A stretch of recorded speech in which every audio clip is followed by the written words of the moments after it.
The moon hung high over Konoha, casting a cold, silvery light on the village below. Its peaceful glow was shattered by the distant sound of explosions, followed by screams of terror.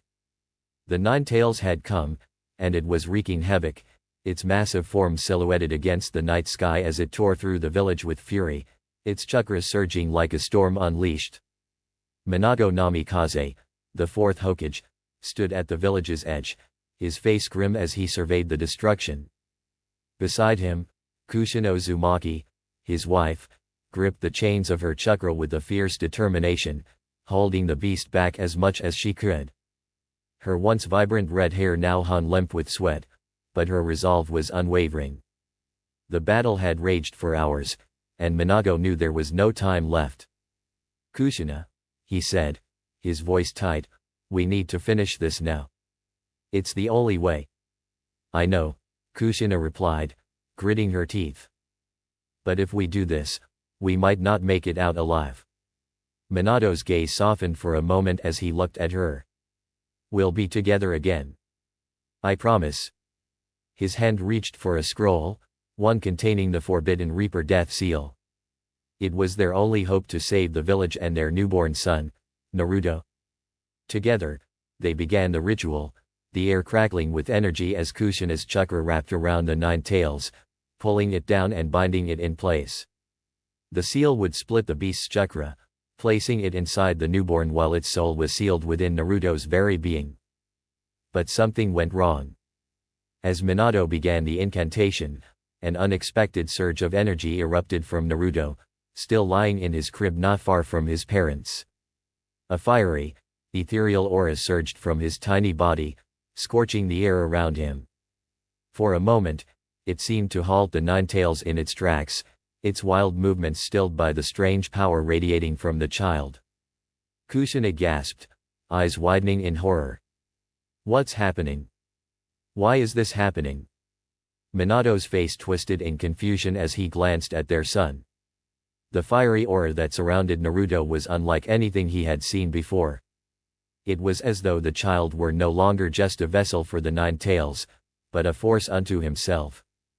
The villagers, who had gathered in the distance to watch the battle, saw the flames engulfing Naruto. Fear gripped their hearts, and whispers spread like wildfire. "A monster," they muttered. "The demon is in that child." A wave of terror swept through the streets, and the cries of panic were deafening. The villagers were already terrified of the Nine Tails, but seeing this new development only heightened their dread. They could not know that it was not the demon they feared but the mysterious force awakening within their Hokage's child. Minato's heart clenched, but he couldn't allow hesitation to take hold. He had to finish the ritual. His hands moved swiftly, sealing the Nine Tails chakra inside Naruto, using the Reaper death seal to bind its essence to the child. The moment the process was complete, the Nine Tails let out one final, earth-shattering roar before its form dissipated into a cloud of smoke. Minato collapsed to his knees, blood pouring from his mouth. Kushina, too, crumpled beside him, her life slipping away with the energy drained from her body. The final seal had worked, but it had cost them everything. The flames around Naruto's form flickered and died, leaving only the sound of the wind in their wake. The child, now orphaned and alone, was the only reminder of the terrible night. The days that followed were filled with sorrow, grief, and the growing tension between the villagers and the orphaned child. Hiruzen Sarutobi, the third Hokage, took the boy in, placing him in the care of the orphanage and vowing to protect him. But even Hiruzen's wisdom and influence could not erase the fear and hatred that had settled into the hearts of the villagers. Naruto grew quickly, a toddler now, but his existence was marked by whispered rumors and fearful glances. Every time he cried or became upset, strange things would happen. Flames would ignite from nowhere, scorching the ground, setting things alight without any explanation. The villagers began to view him as a curse, a walking disaster that brought death and destruction in his wake. Hiruzen watched from afar, his expression troubled. He knew the Nine Tails chakra was sealed within Naruto, but the fiery aura that seemed to emanate from him was something far more sinister, something that felt wrong, even beyond the power of the beast. He ordered Umbu to keep a close watch on Naruto, though he could not say why. His suspicion grew that the child's powers were not merely a side effect of the Nine Tails, but something else entirely, something deeply connected to the flames that had engulfed him on the night of his birth. As Naruto grew, so too did his powers. In moments of extreme emotion, the flames would rise again, unpredictable and wild. One day, as he was playing in the village square, a group of children began to tease him, calling him a monster. His temper flared, and suddenly the ground beneath him cracked open, a fiery eruption sending the children fleeing in terror. But Naruto wasn't aware of the true nature of his powers. He only knew that when he got upset, the world around him burned. It was as though something deep inside him was out of his control, a force that consumed everything in its path. And then, there were the dreams. At night, when the world was quiet, Naruto would close his eyes only to be transported to strange, vivid landscapes. He stood before endless oceans, his small feet planted on the deck of a massive pirate ship. Faces he didn't recognize stared back at him, their expressions filled with sorrow and loss. But what truly terrified him were the battle's clashes between figures wreathed in flame, fighting as if the very world itself depended on their victory. In these dreams, a man with freckles, his face twisted in agony, would call to him, as though beckoning him to remember something. The man's eyes were filled with fire, but they held something else too, a sadness, a burden too heavy to bear. Each morning, Naruto would wake, drenched in sweat, his heart racing as if he had been running for his life. He couldn't explain the dreams. They felt too real, too familiar, as if he had lived them before.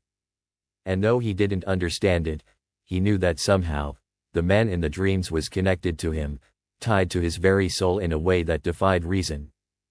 But even that knowledge was fleeting, like the last remnants of a forgotten nightmare. He couldn't remember the man's name, and with each passing day, the dreams became harder to recall, slipping further into the recesses of his mind. Still, something deep within him stirred, something ancient and untapped, like a flame waiting to burn free. It was only a matter of time before it did. The villagers' fear of Naruto continued to grow, and whispers spread that the child was nothing but a vessel for the demon. Hirazen's attempts to quell the growing hostility were met with resistance, and every step Naruto took seemed to lead him further down a path of isolation. But Naruto didn't understand why they hated him. He didn't know what he was capable of. All he knew was that there was something inside him, something fiery, something dangerous, and he feared it. One night, as he lay in bed, the flickering of a flame caught his eye, casting long shadows across the walls. It wasn't his imagination. The flame was real, a manifestation of his growing power, swirling with energy that hummed in the air. Naruto clenched his fists, his heart pounding in his chest.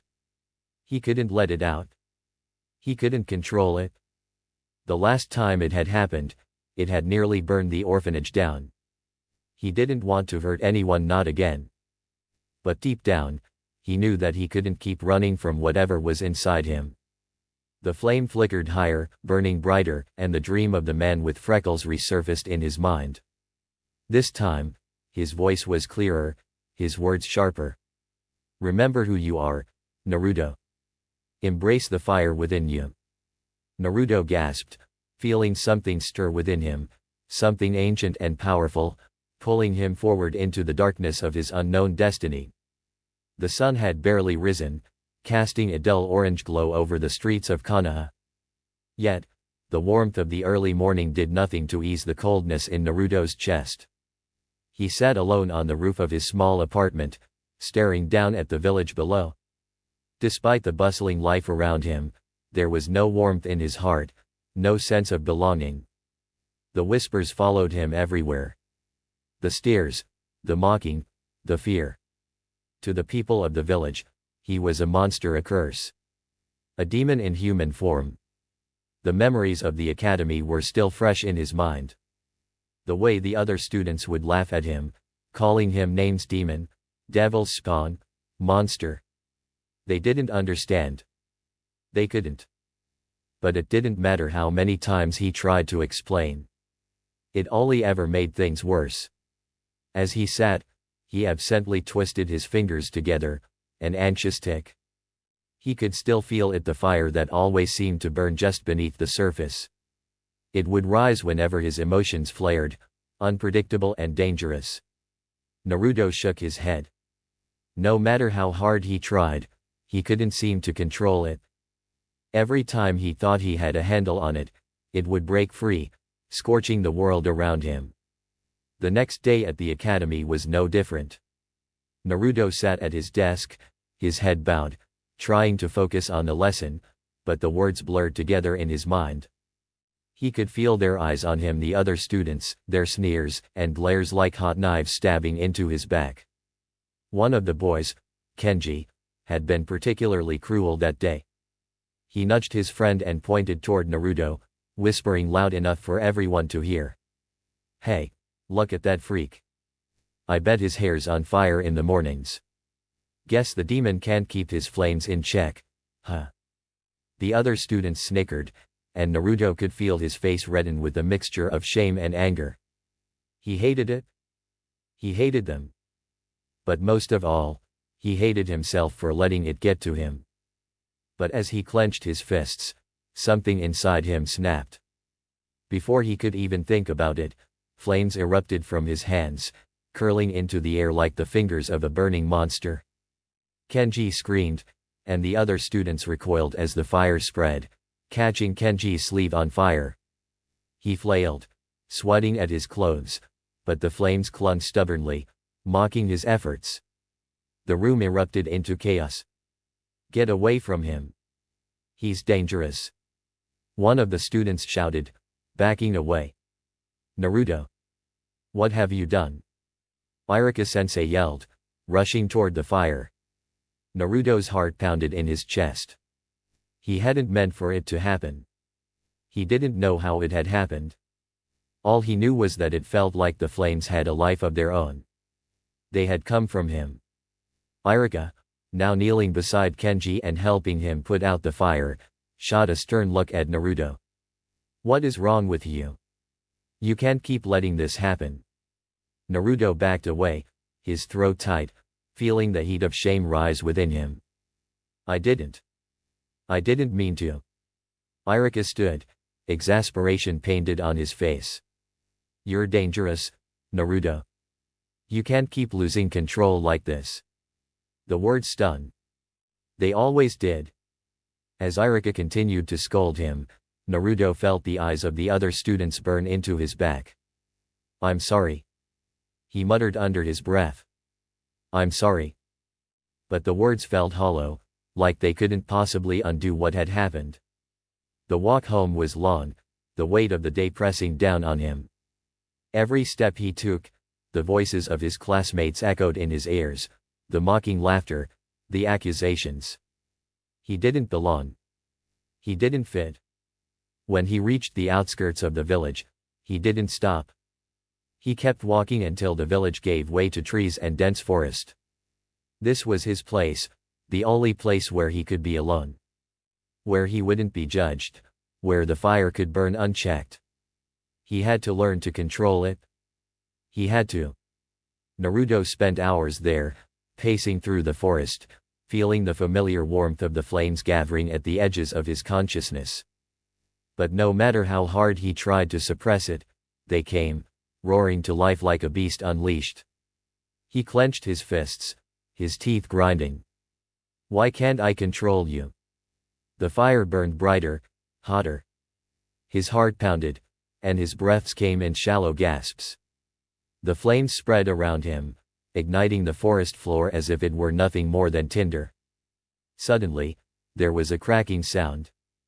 The trees around him began to catch fire. The wind picked up, and the flames grew uncontrollable, threatening to consume everything in their path. Panic surged through Naruto's chest. No. He tried to push the flames back, but they were wild, untamed. The fear of hurting someone, of destroying everything, gripped him. And in the panic, The fire only grew. It wasn't until the familiar black-clad figures of Umbu appeared from the shadows, their faces hidden behind their masks, that Naruto froze. The flames sputtered out, leaving only the scorched earth behind them. You're not going to tell anyone, right? Naruto stammered, his voice trembling with fear. He didn't want to be locked up, treated like a monster. One of the Umbu members stepped forward, their voice calm yet firm. We're not here to hurt you, Naruto. But you need to be careful. If this continues, the Hokage will have to take action. Naruto's heart dropped. The Hokage. The man who had promised to protect him. But how could he protect him when Naruto's very existence was a threat to everyone around him? I'll be careful, he promised weakly, though he wasn't sure he could keep that promise. He didn't know how to control it. The flames inside him felt like a force of nature, unpredictable and dangerous. Hinata had always been the shy, quiet girl in the academy. She wasn't one to speak up, and she preferred to keep to herself, watching from the sidelines. But something about Naruto intrigued her. Despite his rough exterior, the cruel words from the others, and the burning fury that seemed to radiate from him, she saw something different in his eyes. It wasn't the fire that consumed him, but the loneliness. The isolation. She had seen him practicing in the forest, away from the village, late into the night. His movements were sharp, determined, like he was trying to outrun something that gnawed at him from the inside. She had watched from the edge of the trees, hidden behind the shadows, too shy to approach but too curious to look away. Naruto wasn't like the others. He wasn't just the demon they claimed he was. There was pain in his eyes, a sorrow that echoed deep within her. One evening, as Naruto struggled with his flames again, she found herself unable to turn away. She wanted to help him, to tell him that he wasn't alone. But the words never came. Instead, she just stood there, watching as the fire danced around him, her heart aching for him in a way she couldn't understand. Naruto's eyes caught her presence, and for a moment, they locked gazes. His eyes were wild, untrusting, but there was a flicker of recognition in them. Then he looked away, turning his back on her. I'm not interested in company, he muttered, his voice sharp. Hinata flinched but didn't leave. She stayed in the shadows, her feelings for him growing stronger each time she watched him. She wanted to help him. She wanted to be the one to show him that there was more to him than the flames. But she was too shy, too afraid. And Naruto was too consumed by his own fears to notice her. That night, Naruto dreamed again. But this time, the dreams were darker. The man with the freckles, his face twisted in agony, his body burning in a fiery sacrifice. The flames consumed him, but he smiled even as they did.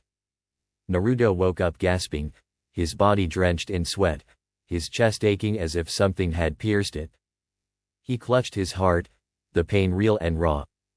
I won't let anyone suffer like that, he whispered to the empty room, the weight of the dream pressing down on him. I won't. But in that moment, he didn't know that the memories of that man, the man who had burned for someone else, would stay with him, guiding his path in ways he couldn't yet understand. The fire was part of him. It always had been. And one day, it would lead him somewhere he couldn't yet see. But for now, all he could do was fight the flames and hope that, one day, he would find a way to control them. The night was thick with shadows, the stars hidden behind a veil of clouds. Konoha was quiet, its streets deserted, save for the occasional guard patrolling the perimeter. In the heart of the village, a small figure crept through the darkness, his heart pounding in his chest. Naruto Uzumaki had spent his entire life being ignored, mocked, and vilified by the villagers. But tonight he would prove them all wrong. He would show them he wasn't just the demon they thought he was. Mizuki, the academy instructor who had once shown him a rare, fleeting kindness, had approached him earlier that day with a promise that Naruto's life would change if he could do something for Mizuki. The older man's voice had been warm, coaxing, and filled with false affection as he laid out the plan. "Naruto, you've been working so hard, haven't you?" Mizuki had asked, putting a hand on his shoulder with a smile that Naruto, desperate for approval, had taken as genuine. "But you're still not getting the respect you deserve. There's something that could change all that. The Forbidden Scroll. It holds secrets that no one else knows. With that power, no one will dare call you a monster anymore." Naruto's eyes had widened. The Forbidden Scroll. It was said to be a repository of powerful jutsu, a treasure of forbidden knowledge. It was kept in the Hokage's office, locked away from everyone. To even think of it as his was enough to send a thrill of excitement coursing through Naruto's veins. "But there's a catch," Mizuki had continued, his voice lowering. "The scroll is protected. But you're special, Naruto. I know you can do this. You've got the willpower, the fire. You'll be the hero. The village will finally see you for what you truly are." Desperation and hope clashed inside Naruto. He had been waiting for someone to believe in him, to give him a chance. Mizuki's words felt like salvation. He agreed without thinking twice, his heart racing in anticipation. Now, under the cover of night, Naruto was sneaking through the shadows, the scroll clutched tightly in his hands. The Hokage's office loomed ahead, a daunting structure in the heart of the village, but Naruto wasn't afraid. He had a mission, no, more than that, he had a purpose. The Forbidden Scroll was within his reach, and with it, everything would change. As he approached the office, he felt a strange surge of energy rush through him. It wasn't fear, it was something else. Something primal, something that made his skin tingle. The scroll was closer than ever, and with it, the promise of power. Power that he so desperately needed. He moved swiftly, his footsteps silent against the stone ground. Reaching the door, he noticed the slight crack beneath it. It wasn't locked. Mizuki had done his job well. Naruto pushed it open, slipping inside and finding the scroll resting atop a pedestal, untouched by time. With a grin, Naruto lifted the scroll. He could almost feel its weight shift as if it was welcoming him, inviting him to unlock its secrets. He turned on his heels and ran back into the night, the scroll now a symbol of his future. In the quiet solitude of the forest, Naruto sat beneath the canopy of trees, the scroll sprawled out before him. His eyes were wide with curiosity, his fingers trembling as he unsealed the ancient paper. The first few pages were filled with complex diagrams and cryptic writing, but Naruto could feel something pulling him deeper, urging him to keep going. Then, his gaze landed on a section that made his breath catch. It was titled Elemental Fusion. His eyes glazed over the words, his mind struggling to comprehend their meaning. But it wasn't the complexity of the technique that caught his attention, it was the power it promised. The idea of combining elements, creating something entirely new, something more powerful than anything he had ever seen. Without thinking, Naruto began to mimic the hand seals described in the scroll. He was no master of ninjutsu, but desperation lent him confidence. His hands moved quickly, fluidly, forming the seals without hesitation. As he completed the final seal, a surge of chakra flowed through him. It was unlike anything he had ever felt before, raw, untamed, and burning with an intensity that rattled his bones. Suddenly, the ground beneath him began to shake, and the air around him felt thick with heat. A massive surge of flames erupted from the earth, licking the sky with an inferno that could rival the sun itself.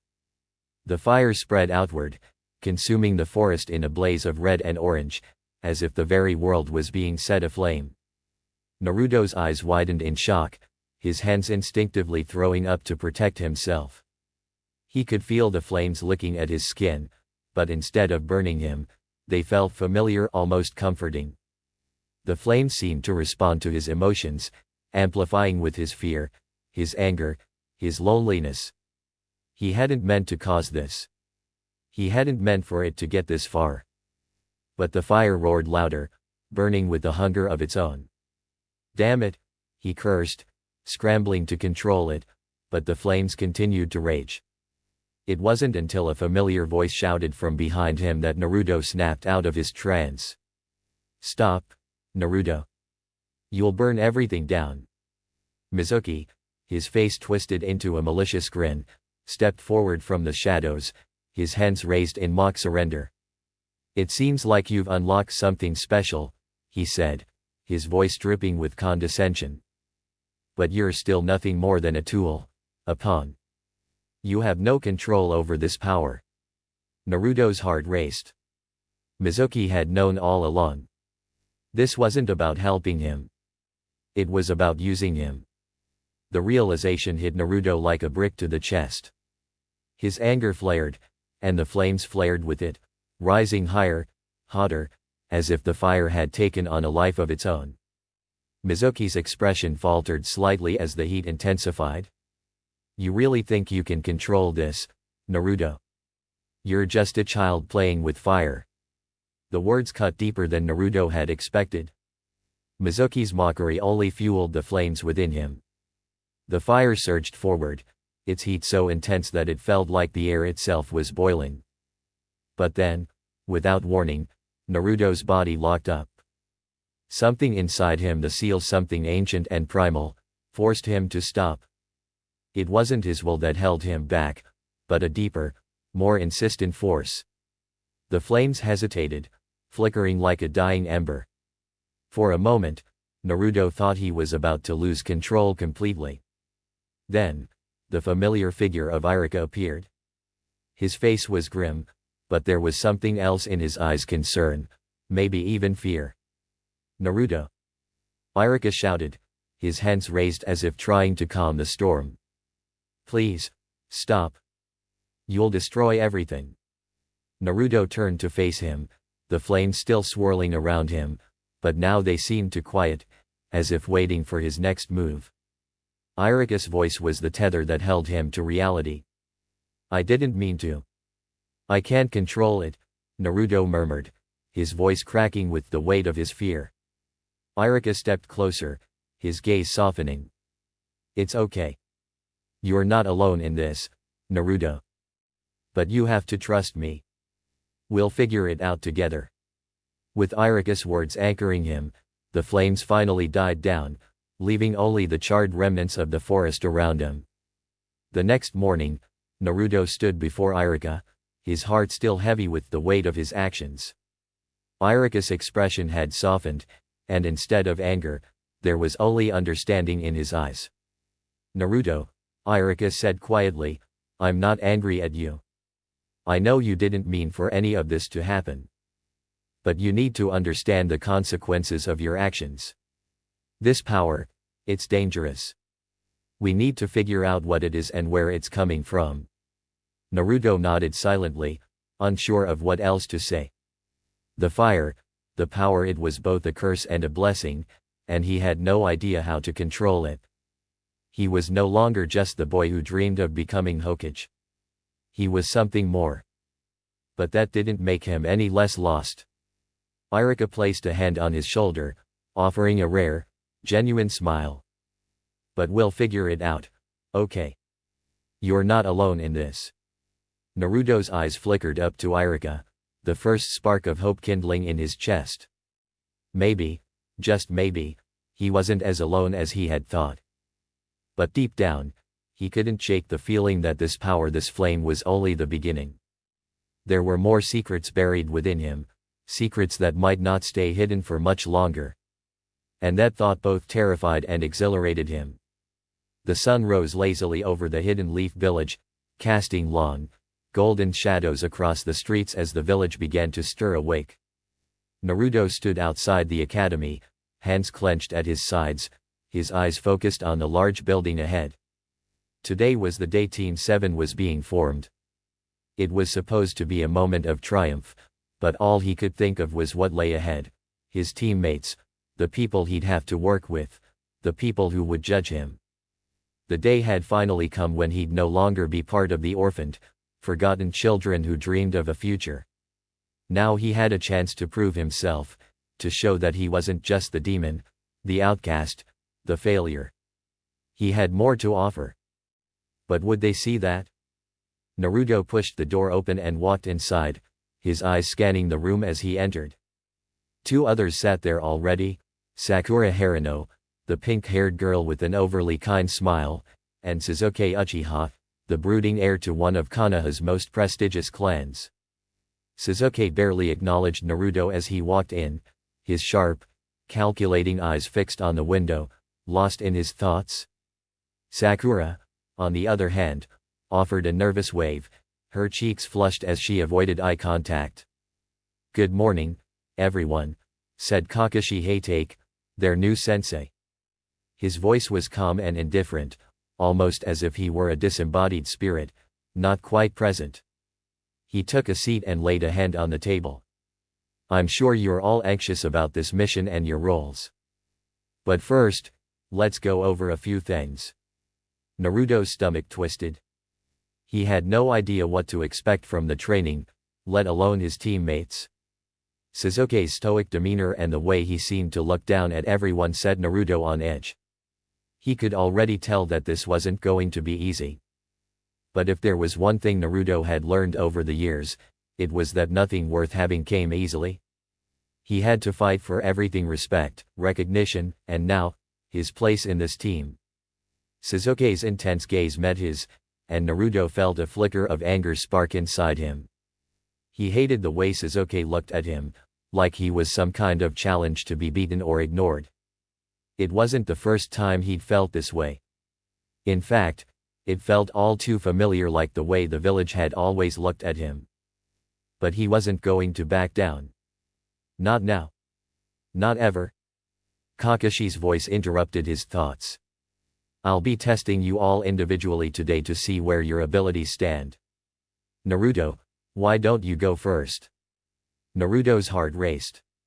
It was time to show them what he could do, time to prove to himself and everyone else that he wasn't just the failure they thought he was. He stepped forward, taking a deep breath as he summoned his chakra, feeling it rise within him. His flame was wild, untamed, but it was his. He could feel it coursing through his veins. Kakashi raised an eyebrow. "Impressive. But let's see how you manage to control it." Naruto's mind focused, and he forced his chakra into his hands, shaping it into a sphere of fire.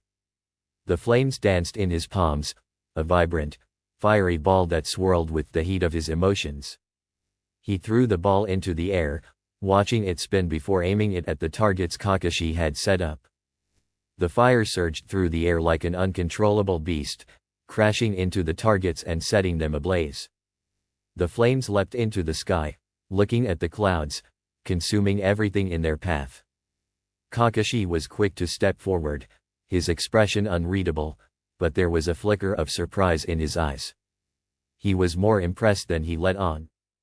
But Naruto was still struggling to keep the flames under control. They were wild, swirling with every ounce of his power, every ounce of emotion.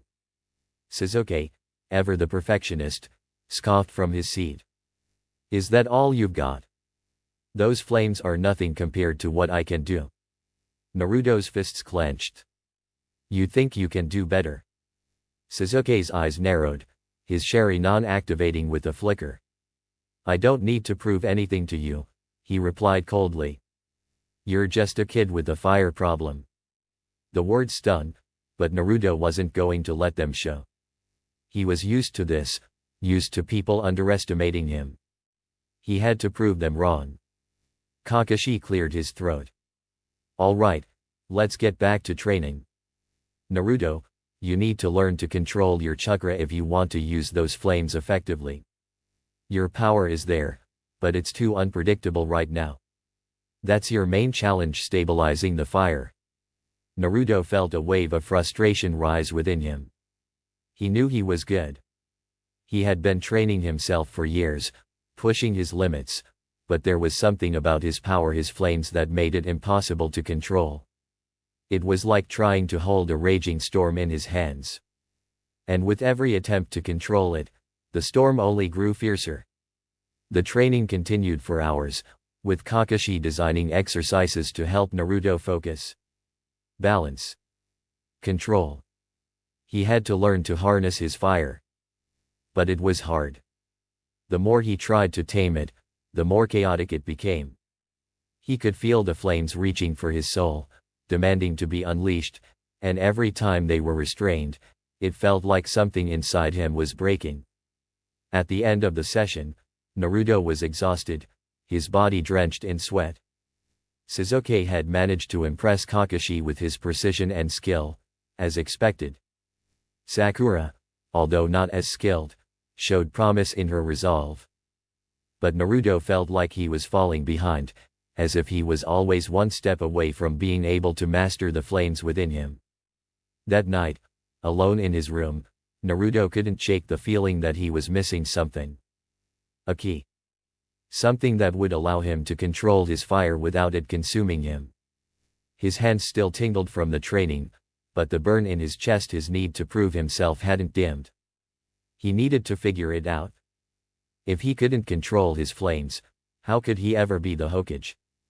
How could he ever be respected? The following day, Kakashi gathered them again, this time with more news. We're going on a mission. The Land of Waves needs our help. We'll leave at dawn. Naruto's mind was spinning, but he couldn't ignore the flicker of excitement in his chest. A mission. This was his chance. His first real opportunity to prove himself. He didn't know what awaited him in the Land of Waves, but whatever it was, he was ready. He had to be. The journey to the Land of Waves was long and arduous. Despite the excitement Naruto felt about the mission, the tension between him and Sasuke only grew. Every interaction was laced with competition, with Naruto pushing himself harder just to match Sasuke's cold, practiced precision. Sasuke's lightning-based techniques were the perfect counter to Naruto's fire, and the rivalry between them only fueled their desire to be the best. When they arrived at Tsunade's home, the elderly bridge builder who had hired them for protection, things immediately took a turn. The village was far from the peaceful place Naruto had imagined. The air was thick with unease, and every corner seemed to hold secrets. Tsunade had been targeted by bandits, and the moment Naruto set foot in the village, it became clear that the mission was more dangerous than he had expected. The first encounter came swiftly. Bandits, rough-looking and desperate, attacked Tsunade as he made his way back to the house. Without thinking, Naruto leapt forward, his body moving on instinct, hands already crackling with fire. The flames shot from his fingertips, a wave of destruction that enveloped the bandits and sent them fleeing in terror. His flames were no longer just a tool, they were a force, something that could bend the world around him. He had been struggling to control them, but now, here in the heat of battle, it was as if everything clicked into place. The fire responded to his emotions, but it also listened to his will. Sakura stared at him, wide-eyed, while Sasuke's expression was unreadable. Naruto's flames had cut through the bandits like a hot knife through butter, leaving them scorched and defeated. Kakashi watched in silence, his gaze intense. "Impressive, Naruto," he said quietly. "But remember, control. It's all about control." Naruto nodded, a grin tugging at the corners of his lips. For the first time, he felt like he had truly taken a step forward. He was ready for whatever came next. The air was thick with tension as Team 7 made its way through the dense forest, the sky above clouded with the foreboding shadow of impending danger. Naruto could feel the unease in the pit of his stomach, the sensation of something dark lurking just out of sight. His flames, always eager and volatile, seemed to burn hotter today, as if they, too, sensed the danger that lay ahead. He glanced at his teammate Sasuke, who remained as stoic as ever, and Sakura, who appeared on edge, though she tried to hide it. Kakashi walked ahead, his usual nonchalant demeanor replaced with something more serious, his sharp eyes scanning the surroundings for any signs of movement. It had been days since they had arrived in the land of waves, but the threat that loomed over them had only grown stronger. Tajuna, their mission's client, had spoken of a mysterious figure who had been wreaking havoc in the area. Zabuza Mamakai, a former member of the 7 ninja swordsmen of the mist. He was dangerous, ruthless, and said to be hunting Tajuna for his own reasons. Naruto wasn't sure what to expect, but one thing was clear: this mission wasn't going to be like the others. The stillness of the forest was broken by the sound of footsteps behind them. Kakashi's body tensed, his hand instinctively going to the hilt of his sword. Naruto's senses flared. He knew something was coming. Before anyone could react, a massive figure appeared in front of them, emerging from the shadows with a silent grace. Zabuza Mamakai. His towering frame, cold, calculating eyes, and the ominous presence of the massive sword on his back sent a chill through Naruto's bones. "You've been meddling in things that don't concern you." Zabuza's voice was low, almost a growl. "But now, you're in my way." Without a moment's hesitation, he swung his sword, creating a gust of wind that sent Sakura stumbling backward. Naruto's heart pounded as he quickly stepped in front of her, his body instinctively moving to protect her, his hands already igniting with flames. The heat surged through his veins, and with a shout, he unleashed a torrent of fire, a wall of flames that surged toward Zabuza. The flames were intense, fierce, everything Naruto had hoped to harness. But Zabuza didn't flinch. He simply raised his sword, and with a swing, he cut through the flames like they were nothing more than smoke. Naruto's breath caught in his throat. This man. He wasn't just strong. He was something else entirely. "Is that all you've got, little fire starter?" Zabuza taunted, his eyes gleaming with amusement. Naruto's frustration flared. How could someone so powerful stand before him so easily? But deep down, he knew this was a test. A test of his resolve. Of his strength. And he wasn't going to fail. Kakashi moved swiftly, blocking Zabuza's next attack with a speed that left Naruto in awe. "Stay back, Naruto," he ordered, his voice firm but not unkind. "This fight is dangerous. Let me handle it." But Naruto didn't listen. He couldn't. His flames roared within him, urging him forward, screaming for release. And so, he leaped into action, firing bursts of flame at Zabuza from all angles, hoping to overwhelm him with sheer power. But Zabuza was too skilled. With each swing of his sword, the flames dissipated, like a wave crashing against an unyielding rock. Then, a sudden shift in the air made Naruto freeze. There was another presence. A figure emerged from the mist, elegant and silent, moving like a shadow. A boy, no older than Naruto himself, with long, dark hair and a delicate, almost fragile appearance. Haku. The boy's cold eyes met Naruto's, and for a moment, the two stood locked in a silent, understanding gaze. Before Naruto could react, Haku moved. In an instant, mirrors of ice began to form around him, trapping Naruto in their cold, unyielding grip. The mirrors were beautiful, crystalline in their clarity, but they were also deadly. Naruto could feel the cold seeping into his bones, freezing his chakra, trying to numb him. He growled, struggling against the ice, but the more he moved, the tighter it became. The cold was like a vice, suffocating him, hindering his flames.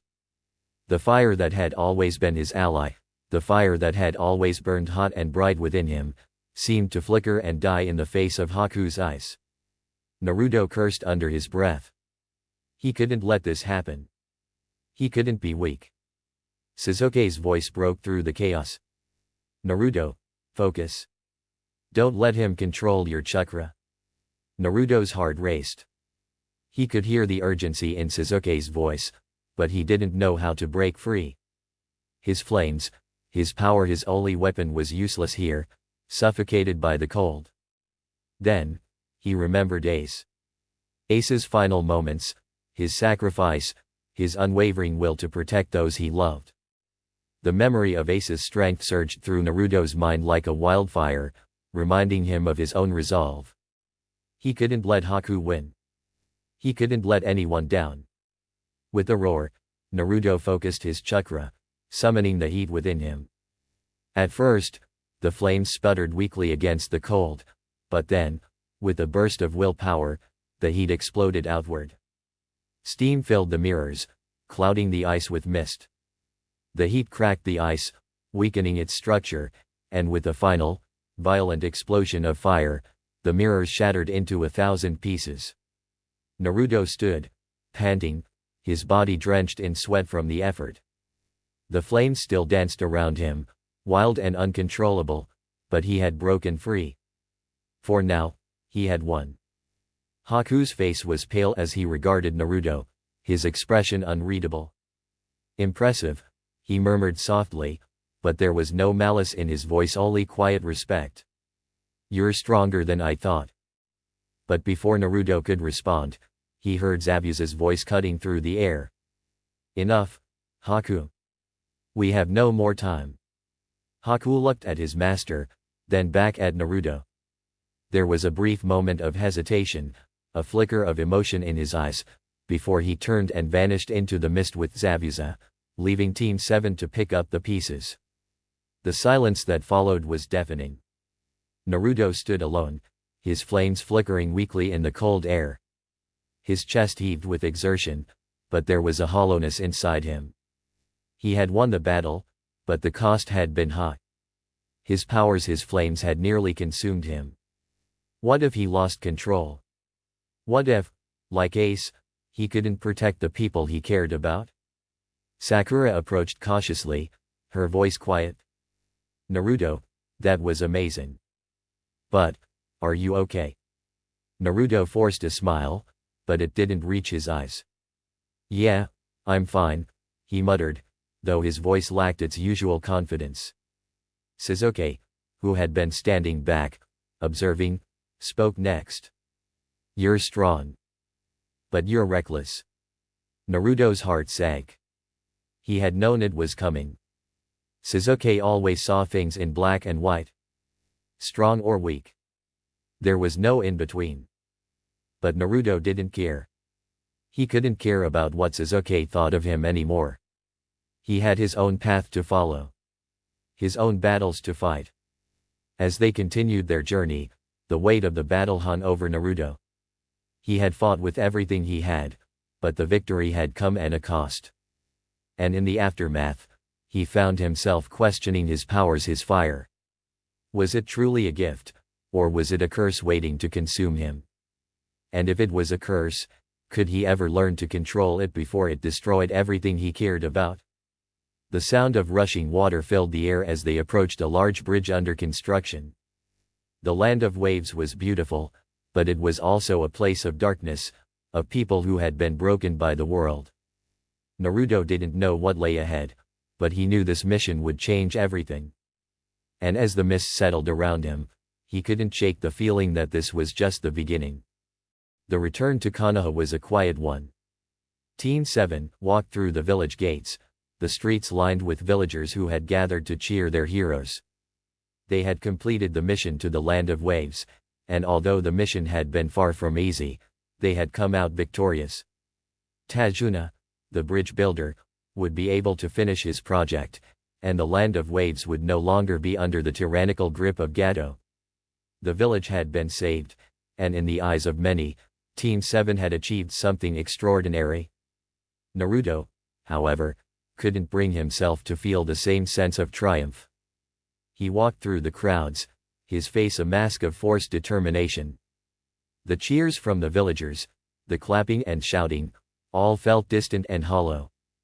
In his mind, he kept replaying the moments from the battle with Zabuza and Haku, the way Haku had sacrificed himself, and how, in that final moment, Naruto had felt a kinship with the boy.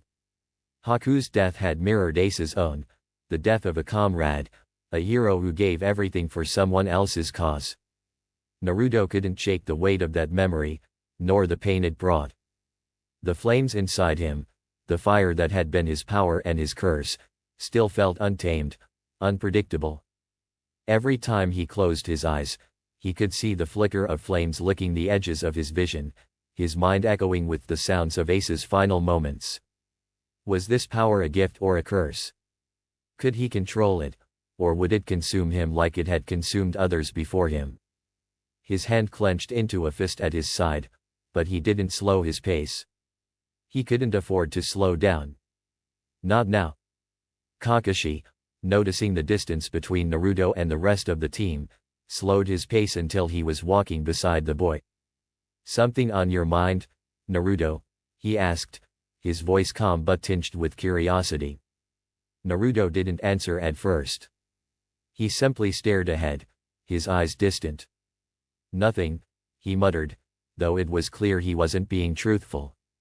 Kakashi didn't press him further, but he could tell that Naruto was struggling with something deeper than the physical wounds from the mission. When they finally arrived at the Hokage's office, Naruto's unease only grew. The Hokage had requested a private meeting with him, something that made him nervous. Was he in trouble? Had his powers caused more harm than good? Inside, the Hokage's office was quiet, the air heavy with the weight of expectations. Hiruzen Sarutobi sat behind his desk, his expression unreadable.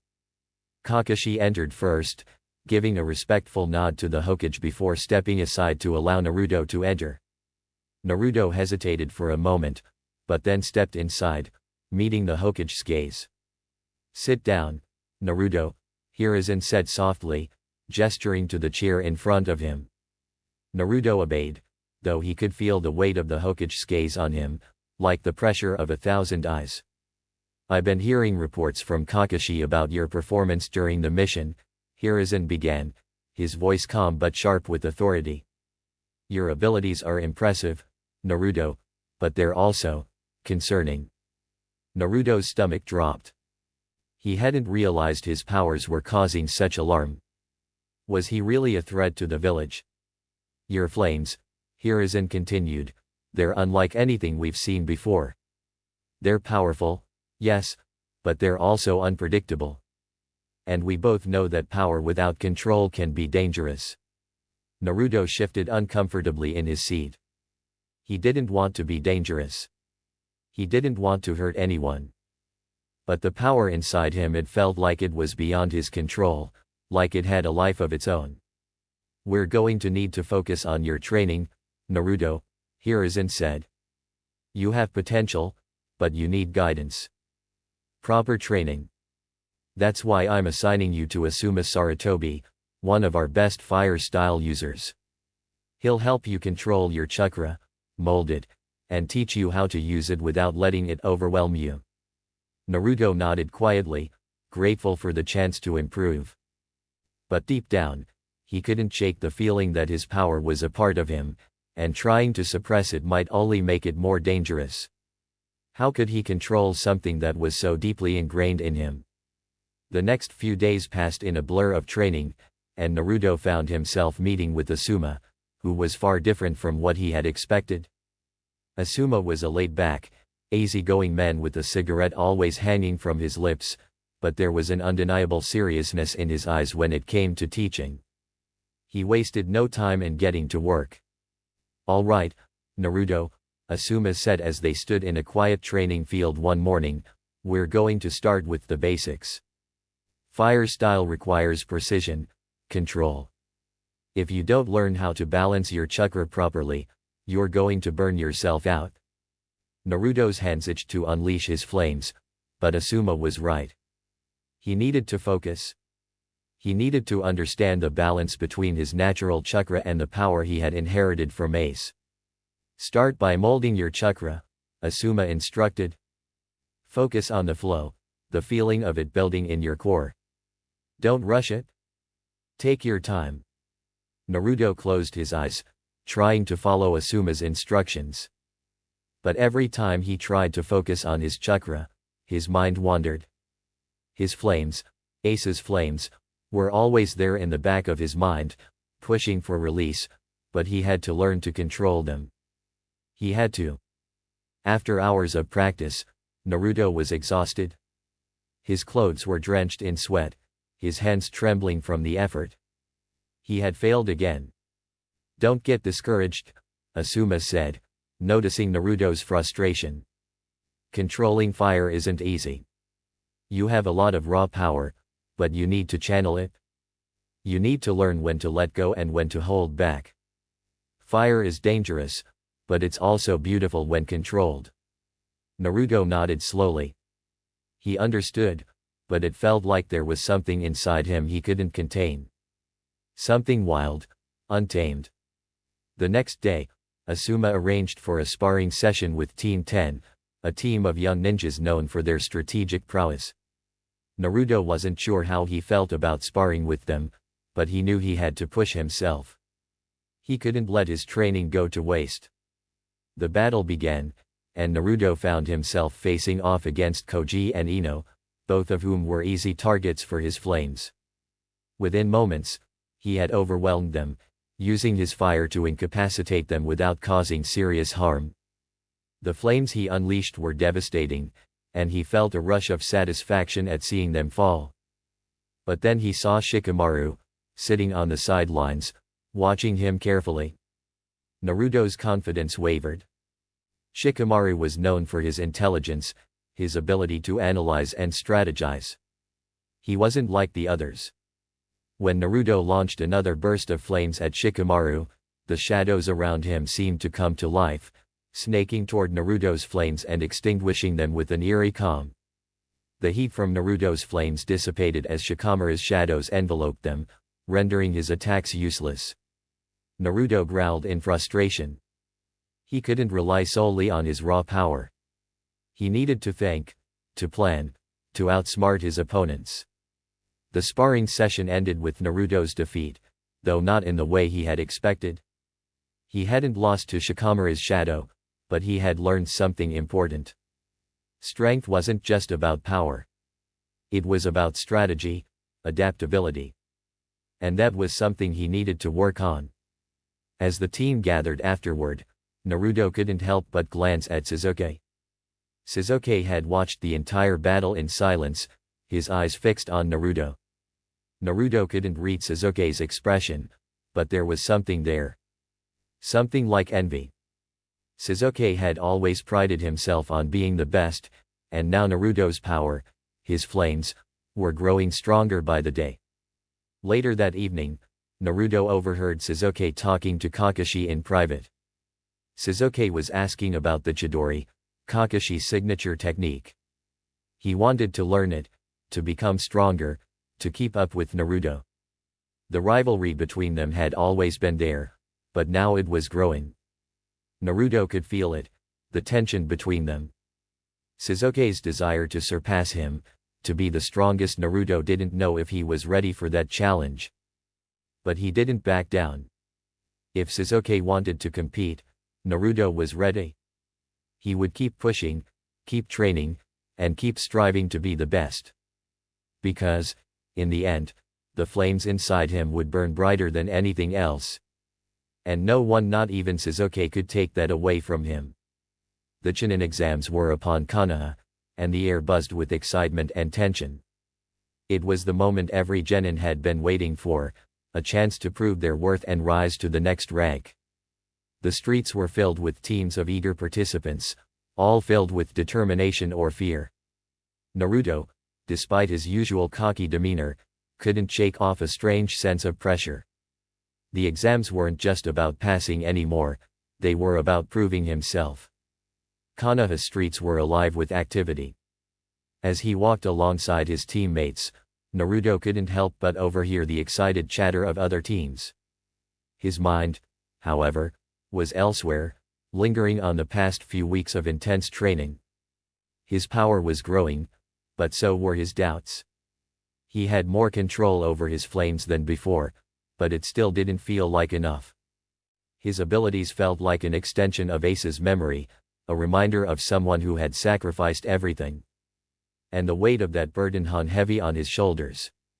Naruto looked over at Sasuke, who walked ahead of him with an intensity in his eyes. Sasuke had been quiet lately, his usual aloofness taking on a darker edge. Naruto knew it had something to do with the rivalry between them, the competition that had always existed but now felt more palpable, more serious. Sasuke wanted to surpass him, and the Chunin exams were the perfect opportunity to do so. There was no doubt in Naruto's mind that Sasuke was already preparing for that moment, determined to prove he was the strongest. Naruto had no intention of backing down, though. He would prove he was strong, not just for himself but for the people he cared about. His resolve was unwavering. That night, as he lay in bed, the dreams returned, dreams of fire, of battle, of faces he could never forget. Ace's memories. The flashbacks to Marineford were vivid. The chaos, the flames, the sense of loss and sacrifice. Naruto felt Ace's pain, his anger, and his burning desire to protect. Every time he woke from these dreams, he felt as though he was carrying someone else's burdens, the unresolved pain of a past he never lived. He woke with a start, his breath heavy. The room was dark, and for a moment, he wasn't sure where he was. His heart raced, the sensation of heat building in his chest. He instinctively exhaled, trying to calm the flames that threatened to erupt within him. He gripped the edge of his bed and clenched his fists. It was the memories. It was always the memories. Naruto didn't know how much longer he could keep living with the weight of Ace's past pressing down on him. But he had to. He had to control it. He had to use it to become stronger. The next day, Team 7 gathered in the arena where the Chunin exams were set to begin. The participants filled the stands, their eyes filled with anticipation. Naruto stood tall, though inside, his stomach was a roiling mess of nerves. The first phase had been easy enough, written tests that tested their knowledge, strategy, and intelligence, but that was nothing compared to what lay ahead. The second phase of the exams would take place in the Forest of Death, a place filled with dangerous creatures, traps, and deadly threats. Teams would be paired against each other, and the goal was simple: retrieve a scroll from a designated location while protecting your own. The challenge was meant to test their ability to work together, to think strategically under pressure. Naruto's hands tightened around a headband that marked him as a genin of Konoha. He wasn't just here to pass. He was here to prove that he was strong, that he could protect his team and rise above the expectations others had of him. As the exam began, Team 7 was thrust into the heart of the forest. The trees towered above them, their canopies blocking out the sun and casting the ground in deep shadows. The dense foliage made it difficult to navigate, and the sense of danger was palpable in the air. Naruto, Sasuke, and Sakura moved cautiously through the forest, their eyes scanning for any signs of trouble. Naruto's senses were heightened, his instincts alert, ready for anything. He could feel the heat building in his chest again, the fire that seemed to surge within him whenever he let his guard down. He focused, drawing on that power but holding it in check. He needed to stay calm, to think clearly. It wasn't long before the first ambush came. A group of ninja from another team leaped out from the shadows, attacking with swift precision. Naruto's flames surged in response, a reflexive reaction to the threat. Fire erupted from his hands, forming into a massive burst that sent the attackers scattering in all directions. It was enough to repel them, but Naruto's control wavered for a moment. His flames were wild, erratic, and the heat radiating from them felt as if it could scorch everything around him. Sasuke and Sakura, taken aback by Naruto's explosive display, quickly regained their composure. Sakura, with her newly honed combat skills, rushed to help Naruto, blocking an attack with her kunai. Sasuke, ever the strategist, moved to neutralize the enemies in the shadows. But the attacks didn't stop. The forest seemed to close in on them as more teams launched coordinated assaults. Naruto fought valiantly, but his lack of control over his flames left them vulnerable. The more he unleashed, the more chaotic the battle became. He had the strength to defeat his enemies, but the power was slipping out of his grasp, threatening to consume everything in its path.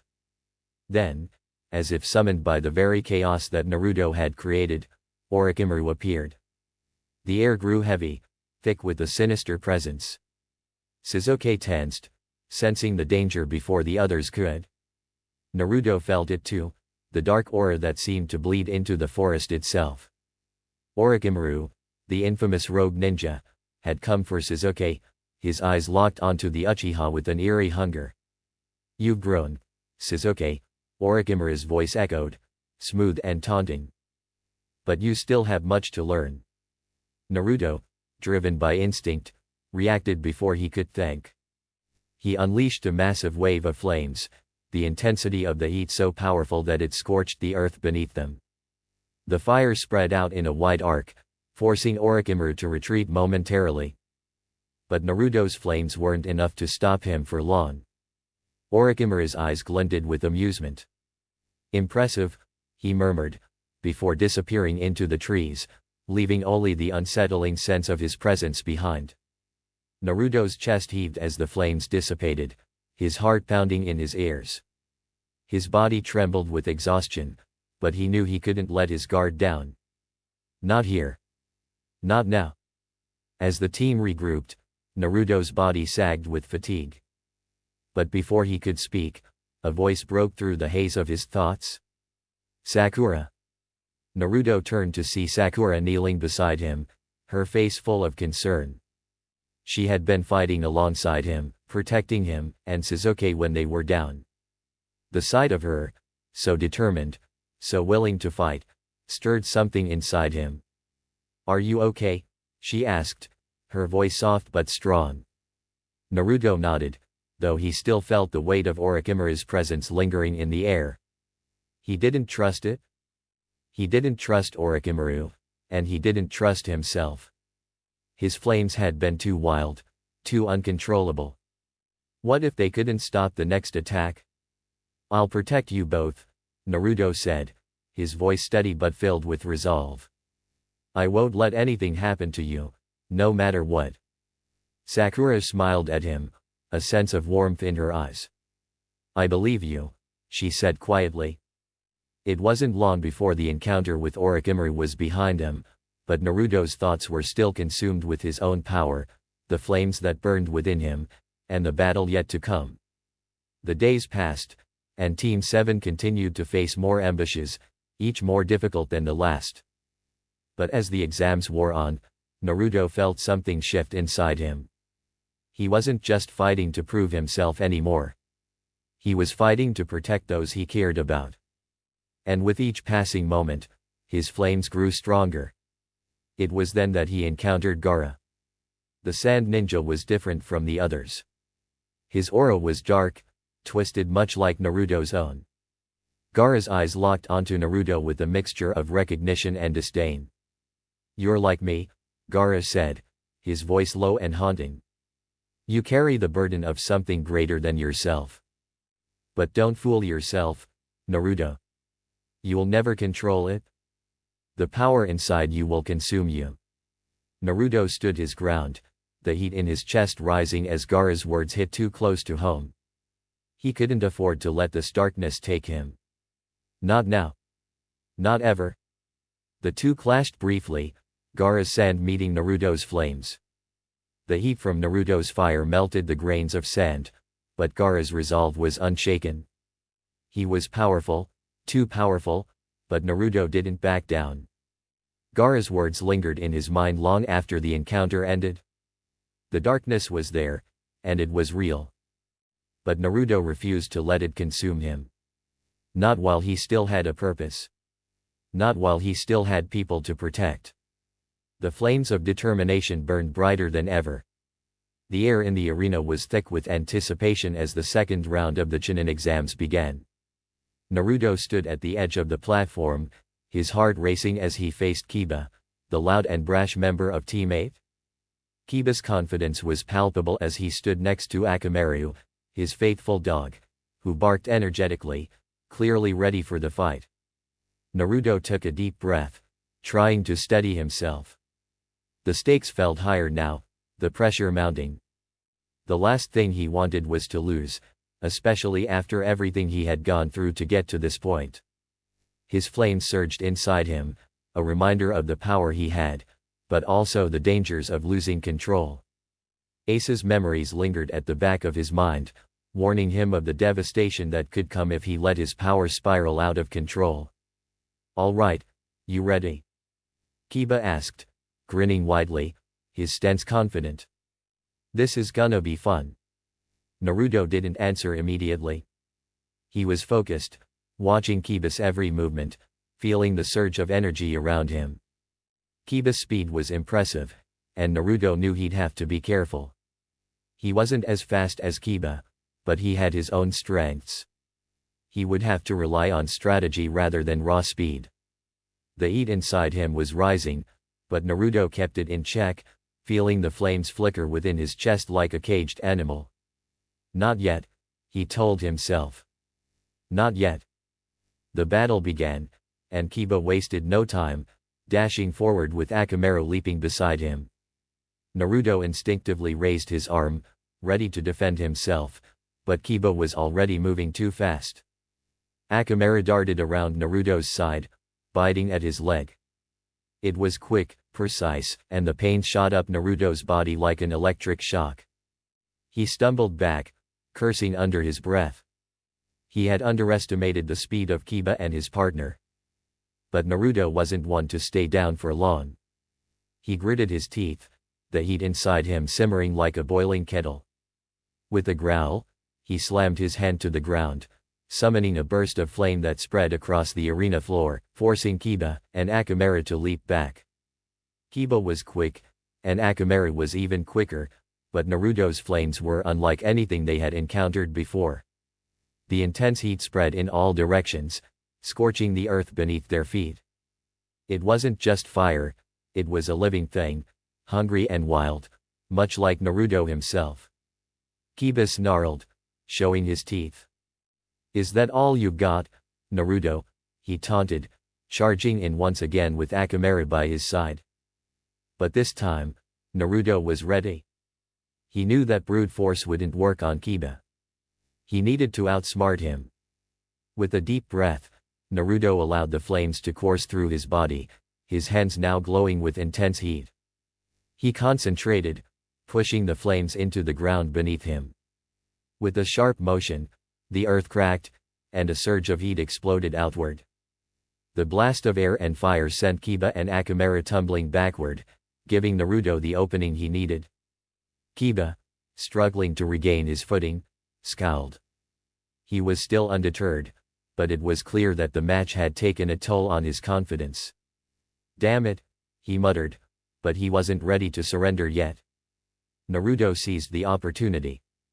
He moved swiftly, his flames blazing around him as he aimed a focused wave of heat directly at Akamaru. The heat was so intense that it caused Akamaru to yelp in pain, staggering backward and falling to the ground. "Akamaru!" Kiba cried out in alarm, but the pain in his partner's eyes was enough to show that the battle was over.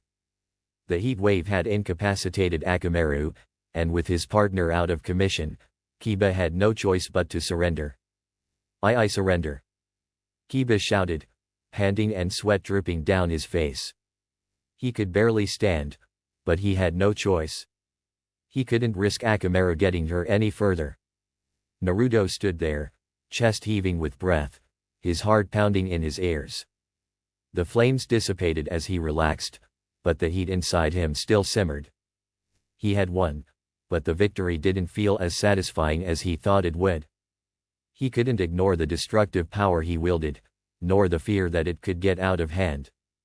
The crowd erupted in applause, but Naruto's mind was elsewhere. He felt the weight of Ace's memories pressing down on him, and he couldn't shake the feeling that he was walking a fine line between strength and destruction. For a moment, he wished he could turn it all off, just for a second. The next match saw Sasuke facing off against a member of the Sound Village, a boy named Yoruichi. Sasuke was clearly in his element, his eyes narrowing in concentration. The fight began with Sasuke moving fluidly, dodging Yoruichi's attacks with ease. His growth was evident in every move, his techniques sharper, more controlled. He had learned from his past battles, and it showed. Naruto watched from the sidelines, his eyes locked on Sasuke's every move. He couldn't help but feel a pang of envy. Sasuke was so composed, so in control, while Naruto's powers still felt like a wild, untamed beast inside him. It was hard to shake the feeling that Sasuke had somehow surpassed him, at least in the way he carried himself. Jiraiya made a desperate move, launching a series of quick strikes aimed at Sasuke's chest, but Sasuke dodged with ease, his Sharingan flickering to life as he anticipated the next strike. With a swift motion, Sasuke retaliated, a flurry of Konao and Shuriken cutting through the air with deadly precision. Jiraiya didn't stand a chance, falling to the ground, defeated. The crowd cheered once more, but Sasuke's face remained emotionless, his gaze distant.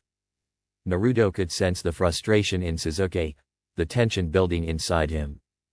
Sasuke had been so intent on surpassing him, but now that Naruto had won his match, Sasuke's victory didn't feel as impressive by comparison. As the matches continued, Naruto found himself alone, his thoughts swirling. He sat in the shadows, away from the bustling arena. The taste of victory still lingered, but it was bitter.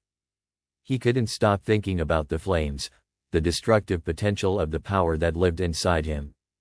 Ace's memories haunted him, the moment when Ace had sacrificed himself, when the flames had taken everything from him. The weight of that moment pressed on his chest, suffocating him. "What's wrong, Naruto?" a voice asked, and Naruto looked up to see Iruka standing there, his expression warm and concerned. Naruto forced a smile, but it didn't reach his eyes. "I'm fine, Iruka-sensei," he said, trying to hide the turmoil within him. Iruka sat down beside him, his eyes full of understanding. "You're not fine, Naruto.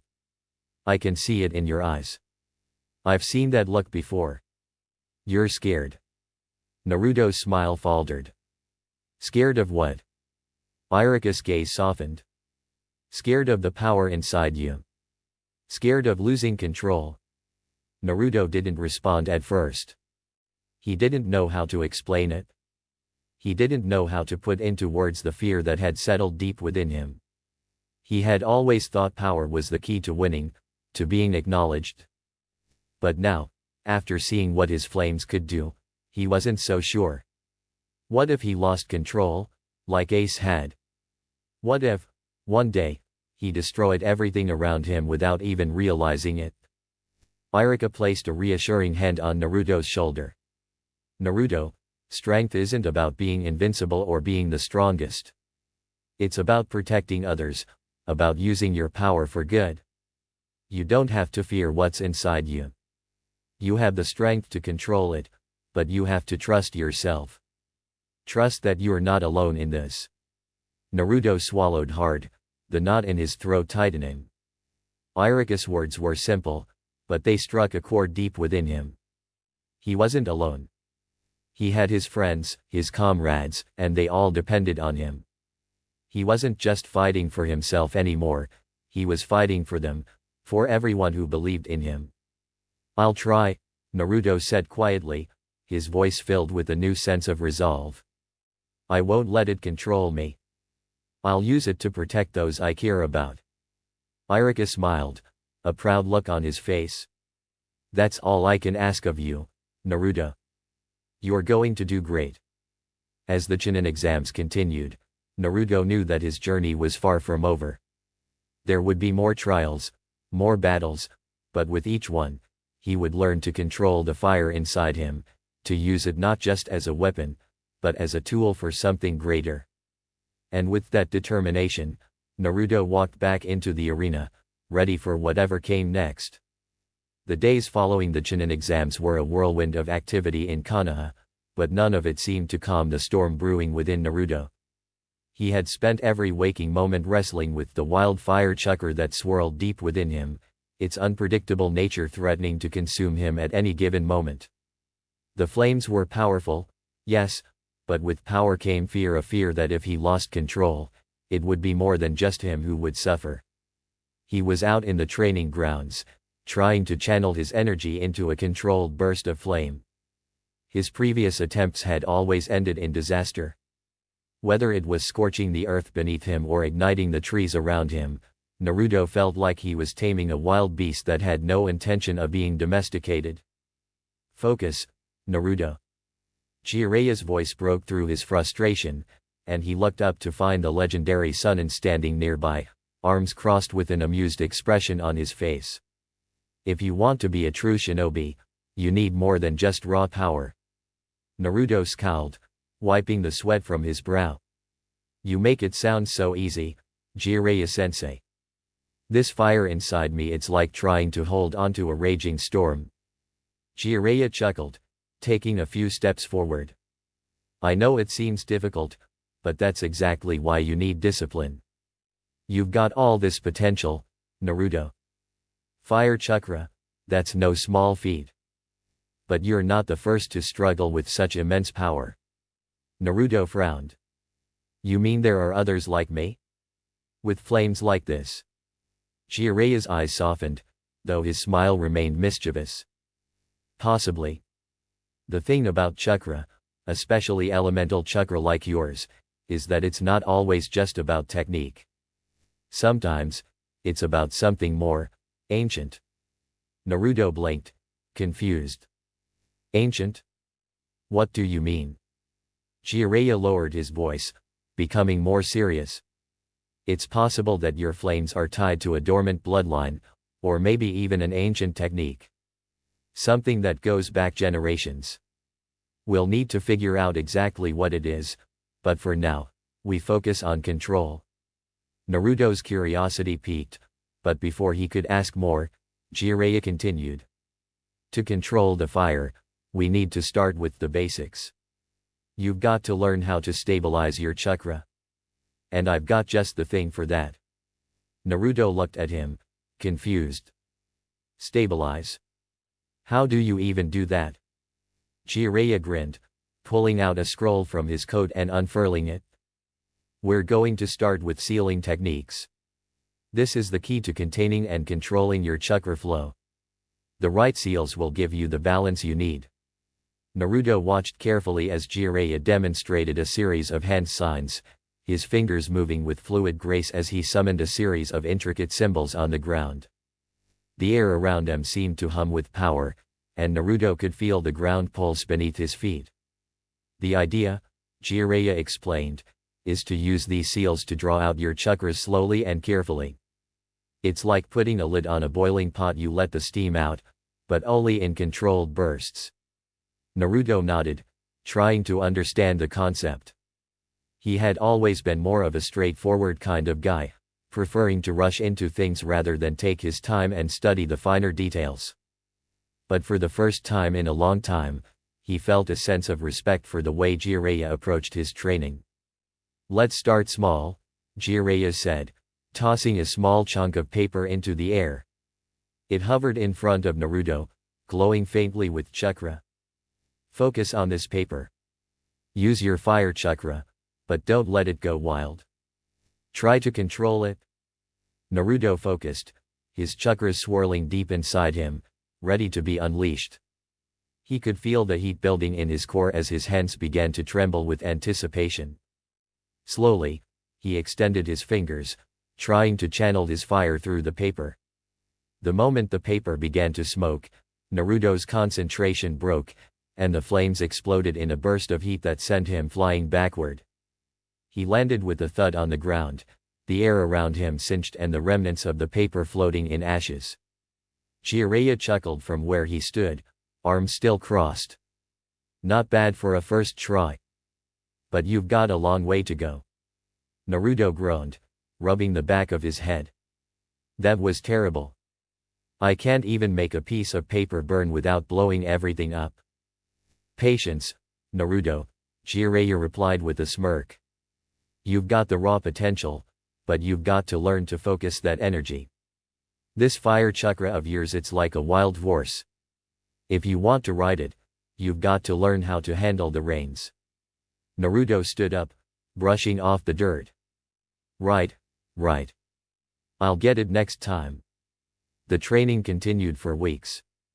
Each day, Jiraiya introduced new techniques, new exercises to help Naruto control his fire. Slowly, Naruto began to feel a shift. He wasn't just trying to control his chakra anymore, he was beginning to understand it. The flames no longer felt like a beast to be tamed, but a force that he could guide. One day, Jiraiya introduced something entirely new. "This is the Raise-Non," Jiraiya said, tossing a small ball of swirling chakra into the air. It spun rapidly, a perfect sphere of energy. "It's a technique I developed years ago. It doesn't rely on elemental chakra, but it packs a punch like no other." Naruto watched in awe as Jiraiya demonstrated, the ball of chakra twisting and spinning in his hand before exploding outward in a burst of energy. "This is insane," Naruto said, eyes wide with excitement. "Can I do that?" Jiraiya smirked. "It's not easy, Naruto. But I think you're ready for a challenge." Naruto's eyes glinted with determination. "I'll make it work. I'll make it better." And so, Naruto set to work. He practiced day and night, trying to mold the Raise-Non into something uniquely his own. But as he continued to experiment, something unexpected happened. The fire chakra inside him, still untamed and raw, began to merge with the Raise-Non. At first, the results were disastrous explosions, blasts of fire that left scorched earth in their wake. But Naruto refused to give up. After several weeks of failure and frustration, Naruto finally created something new, a fiery Raise-Non, a swirling orb of fire and chakra that burned with an intensity he had never imagined. But it was unstable, volatile, and the slightest miscalculation could lead to a catastrophic explosion. "Not bad, kid," Jiraiya said, watching from a distance. "But you've got a lot of work to do. It's powerful, but it's a little too unpredictable. You'll need more control." Naruto grinned, his eyes bright with excitement. "I can feel it, Jiraiya-sensei. I'm getting closer." But even as Naruto continued his training, a shadow loomed over him. Orochimaru, the rogue ninja who had been watching Naruto's progress from afar, was beginning to make his move. He had long been intrigued by Naruto's power, and the rumors of the young boy's growing strength had reached his ears. Orochimaru knew that Sasuke was the key to his plans, but Naruto was something else entirely. A being with such raw potential, such destructive power. Orochimaru saw an opportunity, a way to manipulate the boy and use him for his own ends. It started slowly. Orochimaru planted seeds of doubt in Sasuke's mind, suggesting that if he wanted to truly surpass Naruto, he would need more power.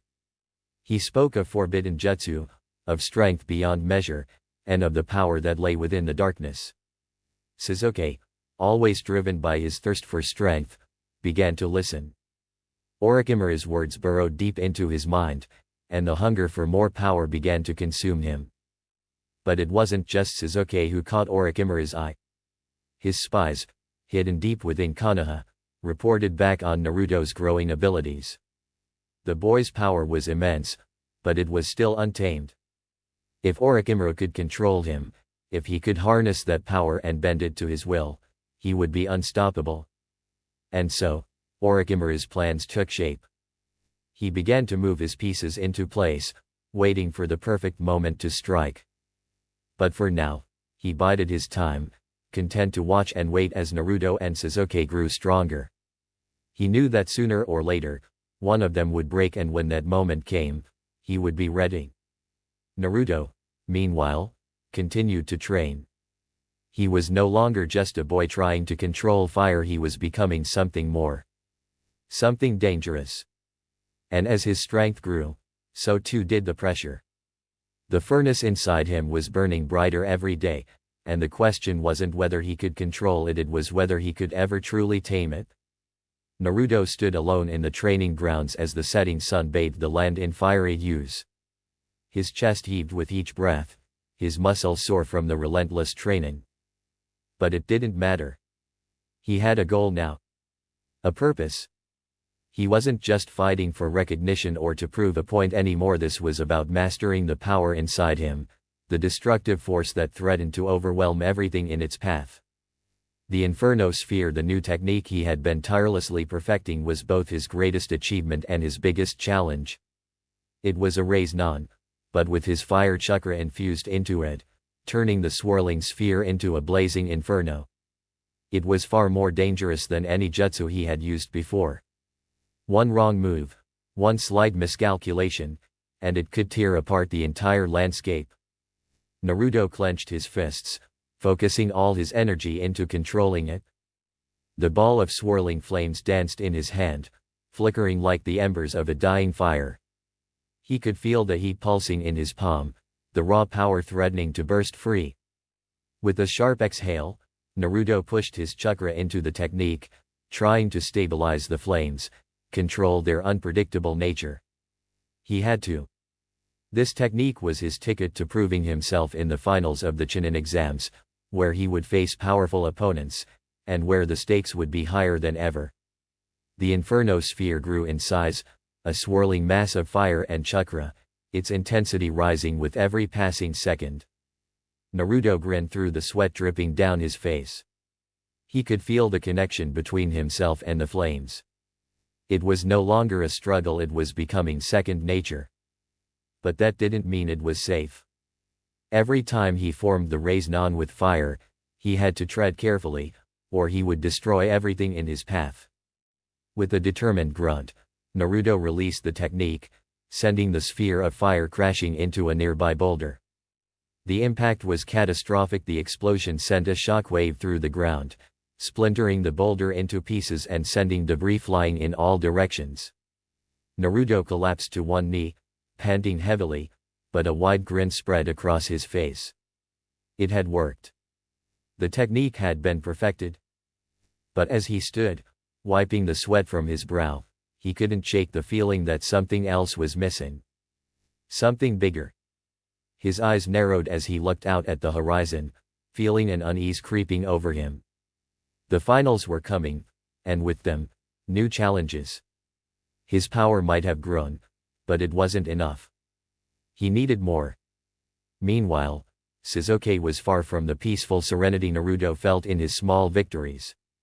Over the past few weeks, he had become consumed by a sense of jealousy that gnawed at him.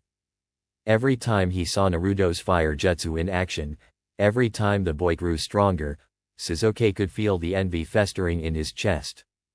He had always been the one who was destined for greatness, the one who would surpass all others. But now, Naruto, of all people, was starting to eclipse him. Sasuke's resolve had hardened. He could no longer ignore the bitterness that swirled in his heart. He had to surpass Naruto. And that meant pushing himself beyond his limits. Training under Kakashi, Sasuke focused solely on mastering the Chidori, the lightning-fast technique that had become his personal ambition.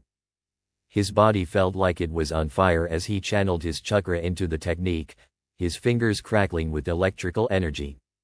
Each time he unleashed the Chidori, Sasuke could feel the rush of power coursing through his veins.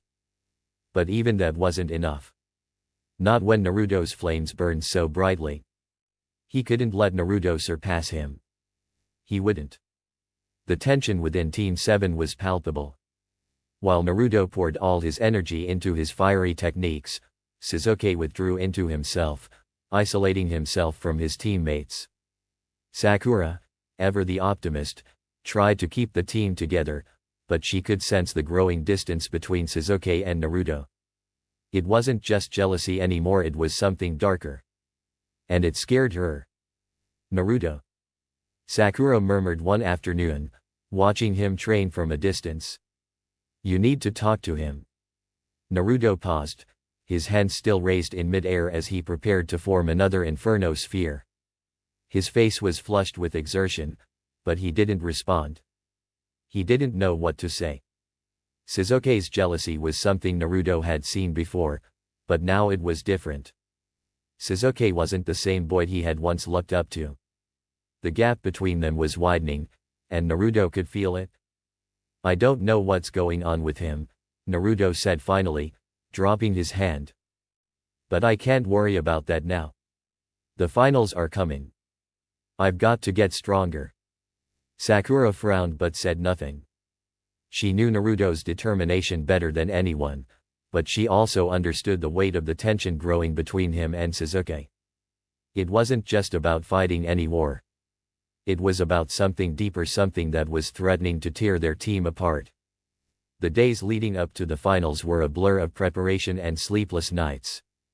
Naruto's training intensified as he sought to refine his techniques. He couldn't let Sasuke's jealousy distract him. He had to focus on his own path. But as the day of the first match drew nearer, another concern weighed on his mind. Gaara. The strange, distant boy from the sand village. Naruto had always sensed something dark within Gaara, something that mirrored his own inner turmoil. He wasn't like the others. There was something unhinged about Gaara, something Naruto couldn't quite put into words. He had heard the rumors, the whispers from the other competitors. Gaara's power was undeniable, but so was his instability. The boy had an aura of violence that unsettled everyone around him, and Naruto couldn't help but feel a kinship with him. Gaara, like Naruto, was a vessel for a monstrous power. The difference was that Gaara had never known love, never experienced the warmth of family or friends. He had been shaped by pain, just like Naruto. Naruto knew that if he was going to face Gaara in the finals, he would have to confront more than just his opponent's strength. He would have to confront the darkness that both of them carried inside. And maybe, just maybe, if he could understand Gaara's pain, he could understand his own. As the day of the finals arrived, the village was buzzing with excitement. Spectators filled the stands, and a heavy anticipation hung in the air. Naruto stood at the edge of the arena, his heart pounding in his chest. His match was first against Neji Hyuga, the calm, stoic genius of the Hyuga clan. Naruto cracked his knuckles, determined to prove himself. He wasn't just fighting for a title anymore. He was fighting to show that his power was his own. No one, not even Sasuke, could take that from him. But as the crowd cheered and the first match began, a shadow fell over the arena. The gates of the village were suddenly thrown open, and a wave of fear rippled through the spectators. Orochimaru's forces were closing in. The attack had begun. Naruto's blood ran cold. This wasn't just about the finals anymore. This was about survival. The chaos had begun. And with it, the true test of his strength would begin. The tension in the air was palpable as the Chunin exam finals began. The stadium was packed with eager spectators, their eyes glued to the arena. The first match was about to begin. Naruto Uzumaki, the boy who had once been looked down upon by the village, was now stepping into the spotlight. His goal was clear: he wasn't here to win the title alone. He was here to prove that his power was his own, that his future wasn't written by anyone other than himself. Neji Hyuga stood across from him, his calm, confident demeanor belying the deadly skill he possessed. The Byakugan, the Hyuga clan's powerful jujutsu, granted him an almost supernatural perception of chakra, making him an overwhelming opponent for most. Neji's expression was smug, his confidence in his own abilities radiating off of him. He had no respect for Naruto, a boy he considered a failure, a boy who had no bloodline limit, no true potential. Neji's entire philosophy was rooted in the belief that fate controlled everything. A person's destiny was fixed, unchangeable, and there was nothing they could do to escape it.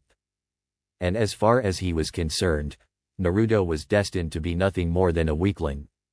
"You're just a failure, Naruto.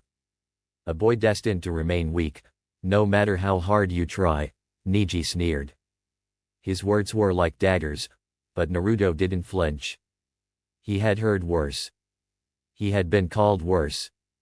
And if there was one thing Naruto had learned, it was that no one could tell him who he was supposed to be. Naruto's hands clenched into fists, his resolve hardening. He wasn't just fighting for himself anymore, he was fighting for those who believed in him, and he was fighting for something much greater. He was fighting to prove that his fate was not dictated by anyone else. Not by the villagers who had hated him, not by Neji, and certainly not by his own demons. The match began with a burst of speed from Neji. His Byakugan activated, the veins around his eyes bulging as he read Naruto's every move. Neji struck first, aiming for Naruto's chakra points, intending to disable him with pinpoint precision. But Naruto wasn't going to let that happen. With a swift movement, Naruto darted to the side, his body a blur. Neji's strikes missed by inches, and before he could react, Naruto unleashed a burst of flame, sending a fiery wave at him. The heat was intense, enough to make Neji stagger back, momentarily caught off guard. The audience gasped in surprise. They hadn't expected this from the so-called failure of the village. Naruto grinned, his eyes burning with the same intensity as the flames he had just released. He wasn't going to let anyone decide his fate for him. Not today. Neji's expression darkened. He wasn't about to be bested by someone like Naruto. With a cold, calculating look, Neji dove in again, his strikes faster and more precise this time. His Byakugan allowed him to see the chakra flow within Naruto's body, and he expertly targeted the weak points, aiming to paralyze him. Naruto grunted in pain as one of Neji's strikes landed, but he quickly fought through the pain. The match was starting to take a toll on him, but Naruto could feel something deep inside him. Memories. Memories of a man who had fought to the bitter end, someone who had sacrificed everything. Ace. The fiery, passionate pirate who had laid down his life for his crew. Naruto's fists clenched even tighter as the memory surged within him. Ace had never given up, even when the world was against him. And neither would Naruto. Naruto's body surged with power, and he summoned his chakra, feeding it into his flames. "I'm not a failure," he shouted. "I can change my fate." With a roar, he unleashed his new technique, the Inferno Burst. A wave of flame erupted from Naruto's body, engulfing Neji in a torrent of heat. The intense flames disoriented Neji, and for the first time in the fight, the confident Hyuga began to falter. His movements grew sluggish as the fire overwhelmed him, and his vision was clouded by the smoke and heat. The crowd watched in stunned silence as Naruto's flames raged on. The arena was alive with the crackling sounds of fire, and Neji was struggling to regain control.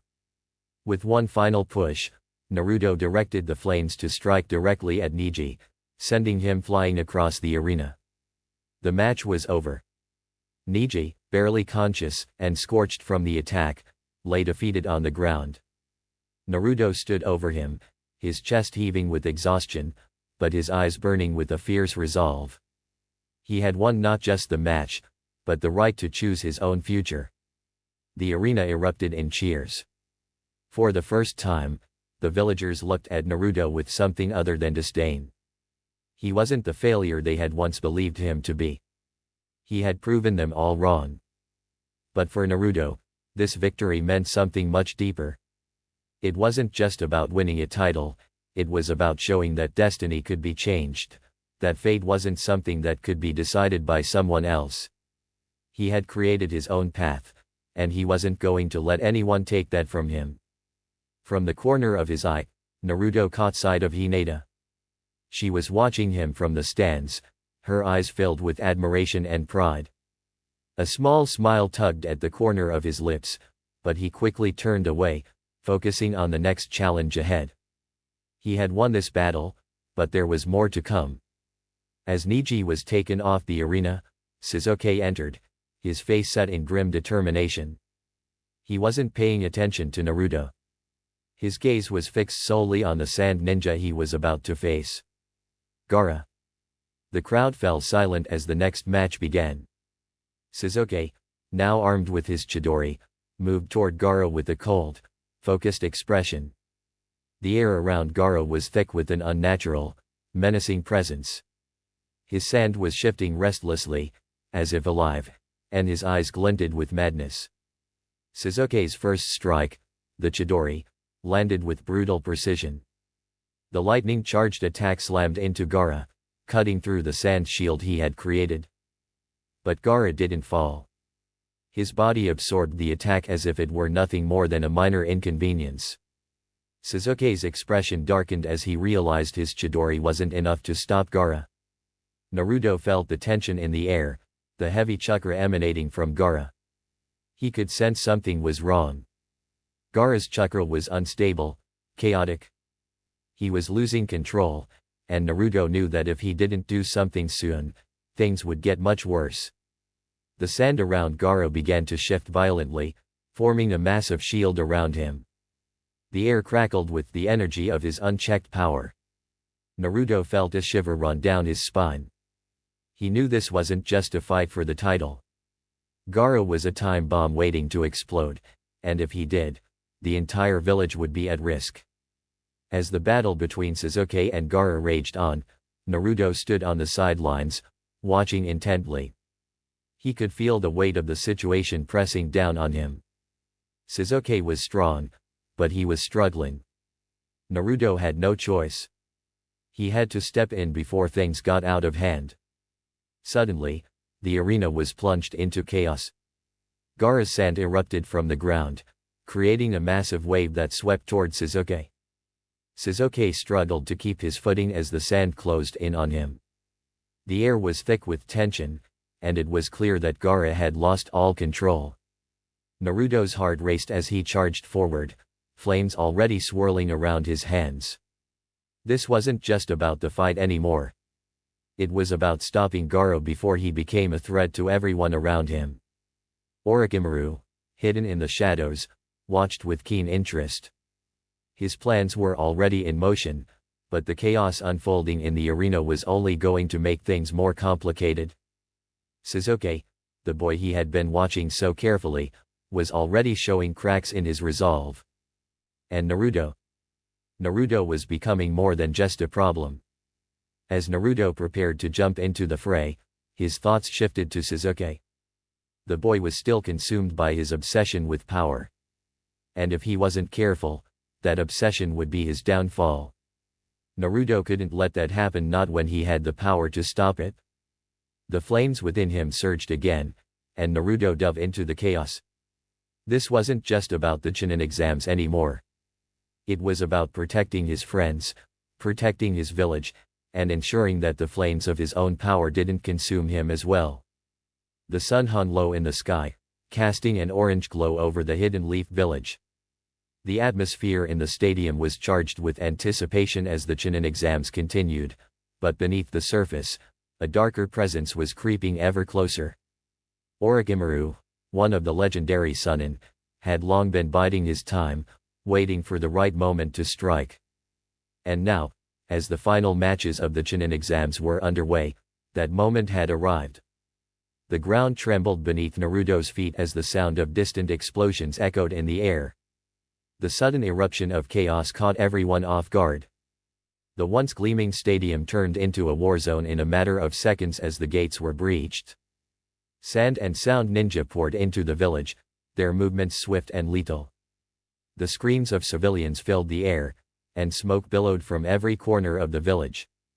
Naruto's heart raced as he looked around, trying to make sense of what was happening.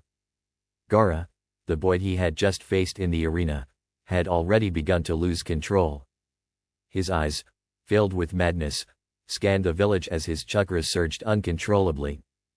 The sand surrounding him began to shift violently, moving on its own accord. The air itself seemed to grow heavy with the weight of Gaara's unstable energy. Naruto felt a sudden surge of urgency. This wasn't just about the Chunin exams anymore. This was about protecting the village, protecting everyone he cared about. He couldn't allow Gaara's inner beast to take control. Not here. Not now. The first explosion rocked the stadium, followed by another, and another. Dust and debris flew through the air as the walls shook violently. The villagers and ninja were caught in a whirlwind of destruction as the invading forces wreaked havoc on the village. The arena that had once been a place of competition and excitement was now a battleground, and everyone was forced to fight for survival. In the midst of the chaos, Naruto's eyes locked onto Gaara, who was now fully in the throes of his transformation.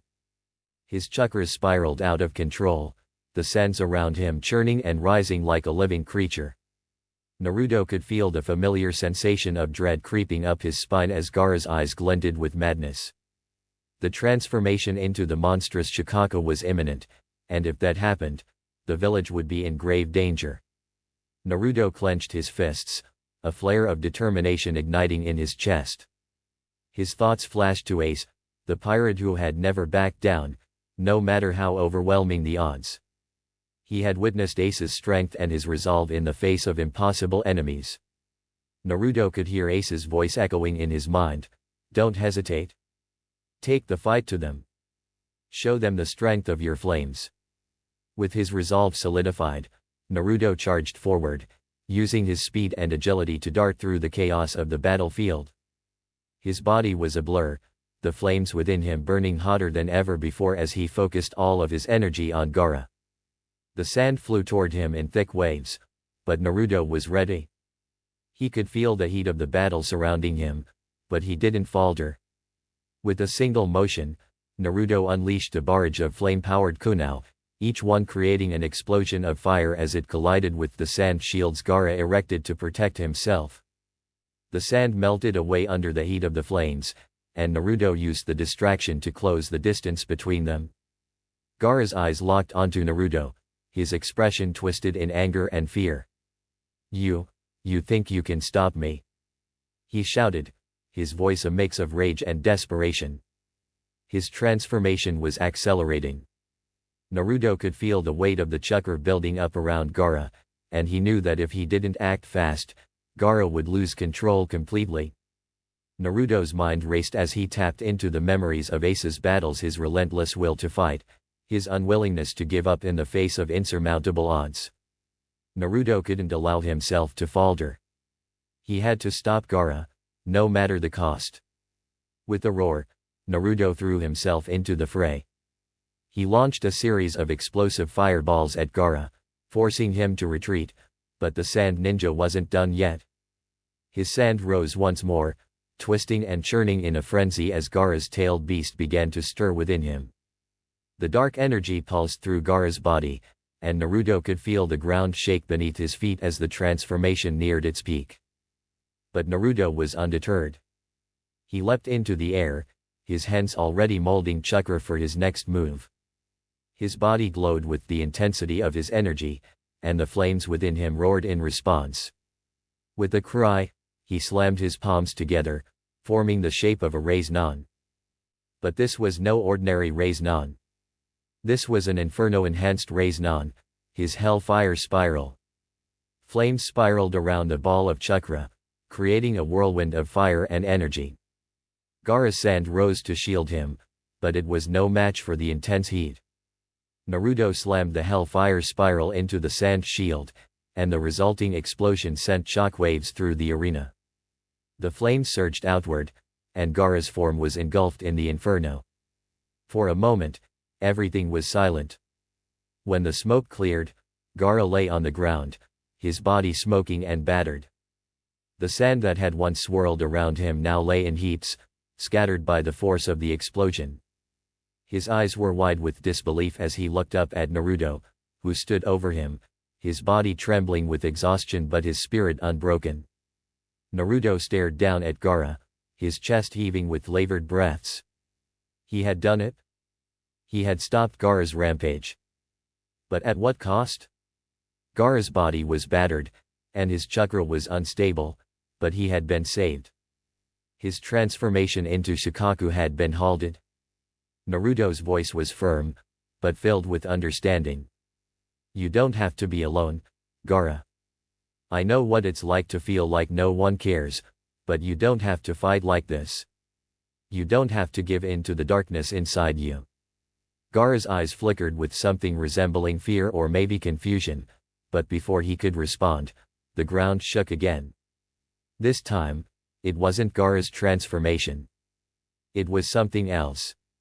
The sound of battle raged on around him as Konoha's ninja fought to hold back the invading forces. The village was under siege, and Naruto could feel the weight of the situation pressing down on him. He had stopped Gaara for now, but there was still so much more to do. The real battle was just beginning. As Naruto turned to face the ongoing invasion, he noticed Hinata and Sakura working together to heal the injured, their hands glowing with medical chakra as they moved swiftly through the chaos. Kakashi and Guy were already engaged in fierce combat, battling the enemy forces with precision and skill. Their presence was a beacon of hope amidst the destruction. Naruto's eyes locked onto the distant figure of Hiruzen Sarutobi, the third Hokage, who was locked in combat with Orochimaru. The battle between the two was fierce, and the very air seemed to crackle with energy. Naruto's heart clenched as he saw the intensity of their fight. He couldn't let this continue. He took a step forward, determined to join the battle and help the Hokage. But before he could act, Jiraiya appeared, stepping in front of him. "Naruto, you have to hold back. Your time to face greater enemies will come, but this is not your fight," Jiraiya said, his voice filled with an uncharacteristic seriousness. Naruto hesitated, his gaze flickering to the battle unfolding between Hiruzen and Orochimaru. His instinct told him to rush in, to fight, to protect the village. But Jiraiya's words rang true. Naruto wasn't ready yet. There was still so much he needed to learn. His time would come, but not today. As the battle raged on around him, Naruto's resolve solidified. He had already stopped Gaara, and now he had to focus on protecting his village, his friends, and his family. The flames inside him burned brighter than ever, and he was ready for whatever came next. The invasion had only just begun, and Naruto knew that it was far from over. But he was ready. He had to be. For the village. For everyone who had ever believed in him.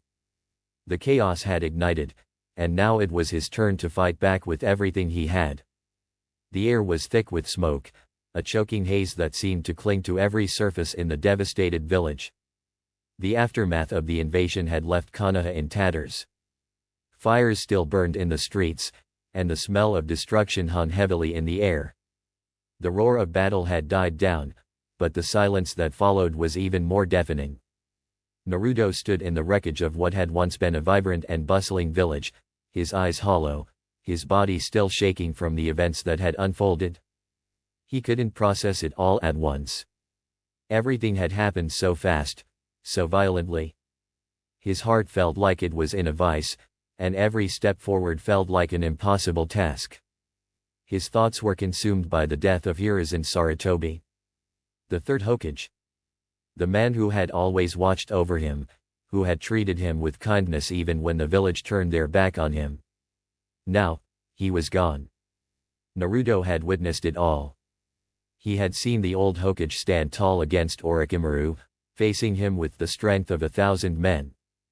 Hiruzen had known the cost of the battle, yet he never hesitated. When the Reaper Death Seal had been summoned, the Hokage's life had been extinguished in an instant.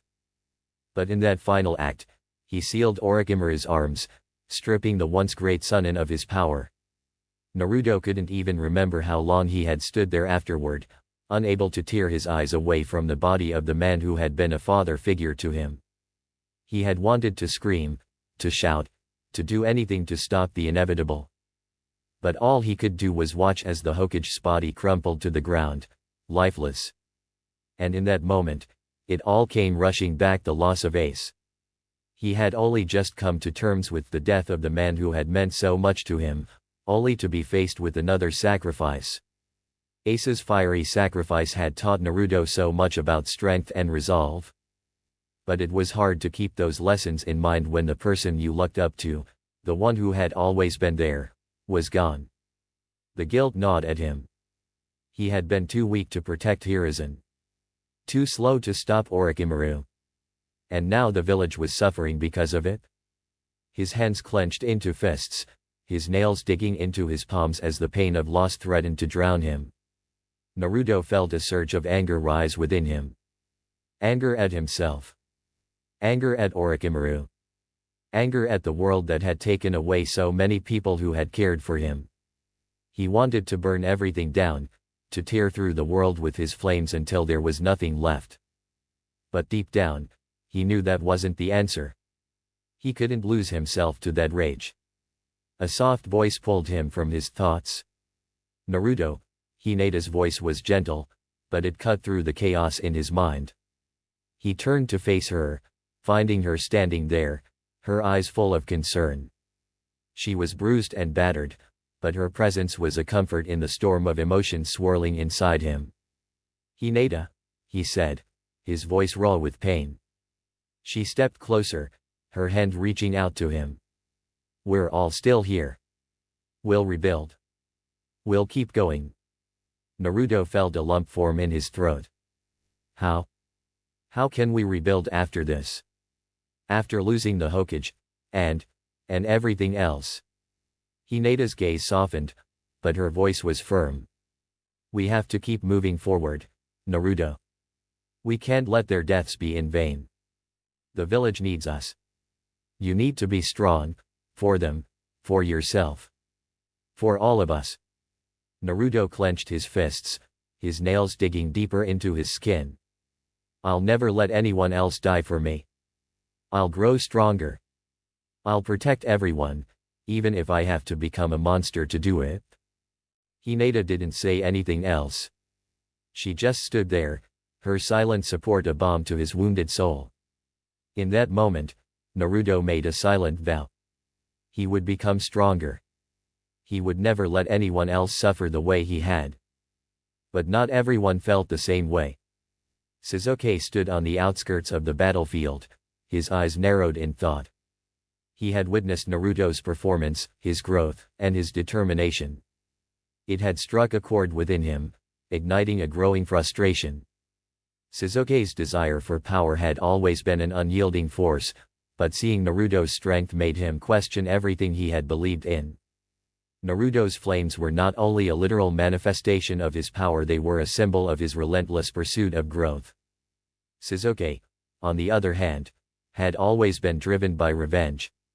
His quest for strength had been rooted in the need to surpass Itachi, to destroy the man who had shattered his life. But now, seeing Naruto grow stronger with each battle, Sasuke felt something inside him shift.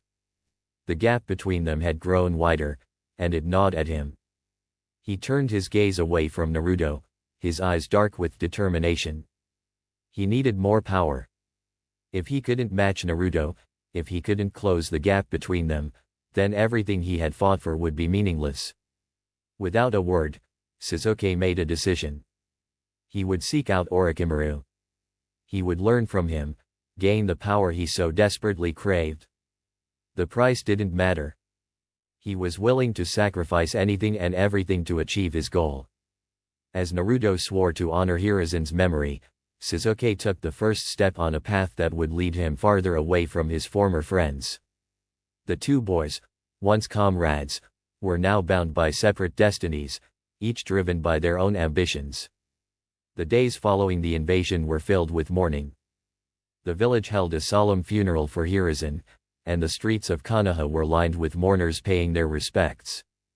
The loss of the Hokage left a palpable void in the village's heart. Konoha was no longer the same, its pride, its hope, had been torn asunder.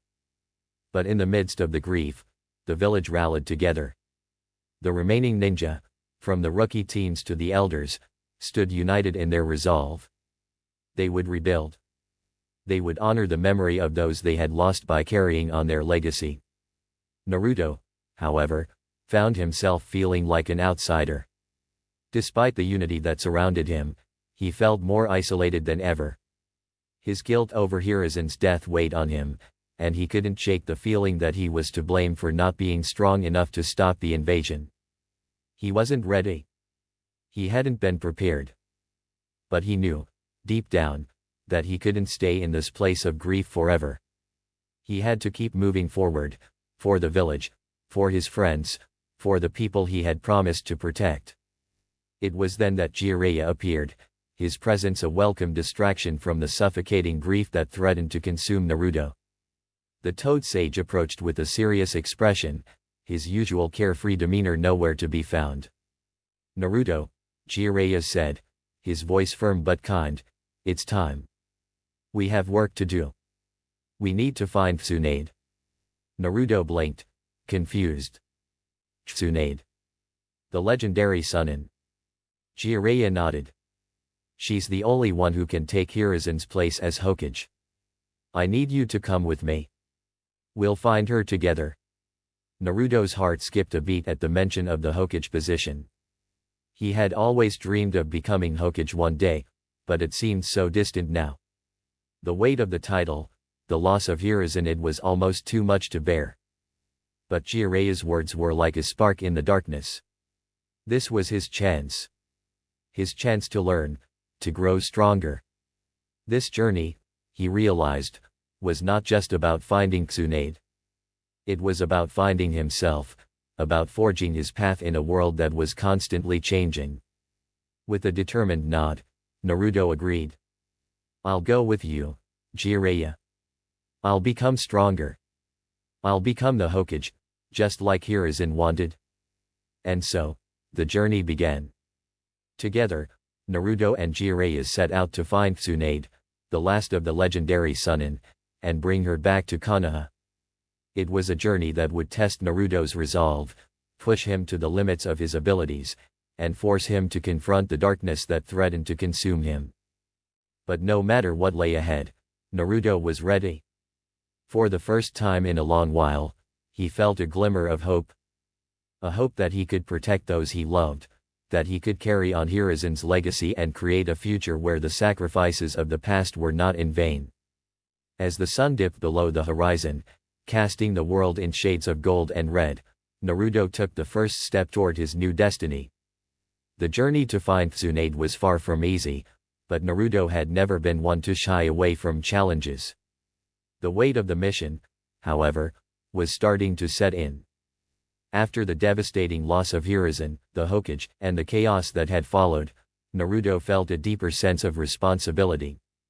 He had promised to protect the village, and now, he would see that promise through. Tsunade, the legendary Chunin, was the key to Konoha's future. But finding her, especially when she was hiding, was no small task. As they traveled through the countryside, Naruto threw himself into his training. The remnants of the battle with Gaara, the scars left by Orochimaru's invasion, all of it fueled his desire to grow stronger. With Jiraiya as his mentor, Naruto had a chance to become something far beyond a genin he once was. The lessons came fast, one after another: sealing techniques, elemental control, chakra manipulation, but nothing made him feel more powerful than his training in the Inferno Sphere. Jiraiya, ever the playful teacher, couldn't help but chuckle as Naruto struggled with the new technique. "You're getting better, but you need more control. Fire can be a beast, it doesn't just obey anyone. You have to make it yours, Naruto." Naruto gritted his teeth, sweat beading on his forehead. He had always had a connection to his fire-based abilities, but this was different. He wasn't just playing with flames anymore. With every new push, every burst of effort, he felt a new power rising within him, a link to something far greater than himself. His emotions were always a raging inferno, but now, his control over the flames mirrored that chaos. The first time he successfully formed the Inferno Sphere, a swirling ball of fiery energy, it wasn't just the technique that took his breath away. As the flames danced within his hands, he felt something else: a presence, an echo of a lifelong past. His mind flashed to Ace, the man who had burned brighter than anyone. The flames, now vivid and alive in his palms, seemed to honor Ace's legacy. It was as if the very fire had been passed down to him, a gift, a curse. As they traveled, Jiraiya noticed the change. "That fire of yours, it's getting stronger. But you need to focus it. Remember, fire can burn allies just as easily as enemies if you aren't careful." Naruto nodded, the weight of Jiraiya's words sinking deep into him. He wasn't just learning techniques, he was learning responsibility. With great power came even greater consequences. One of the most challenging moments in Naruto's training came when Jiraiya began teaching him the summoning jutsu. While other ninja were able to summon toads, snakes, or even birds, Naruto had a different connection. He closed his eyes, focusing his chakra, just as Jiraiya had instructed. The scroll he had to sign was already in his hands, and he could feel its ancient energy pulsing with potential. But when Naruto completed the hand seals and slammed his palm on the ground, it wasn't a toad that appeared. A phoenix, brilliant and fiery, emerged in a blaze of heat and light. Its wings were like flames themselves, and its eyes burned with a fierce intelligence. Naruto staggered backward in awe. This was no ordinary creature, it was a creature that embodied the very essence of fire, rebirth, and destruction. Jiraiya watched, his expression a mix of surprise and understanding. "Looks like you have a different kind of connection, huh?" Naruto stood, his voice full of wonder. This is Ace's power, isn't it?" Jiraiya smiled softly. "Could be. But remember, you aren't just summoning flames, you're summoning a part of yourself. That phoenix represents your past, your legacy. Use it wisely, Naruto." For the first time in a long while, Naruto felt a sense of peace. Ace's spirit, his fiery will, was alive within him. The phoenix was more than just a symbol, it was a manifestation of everything Naruto had been through, everything he had overcome.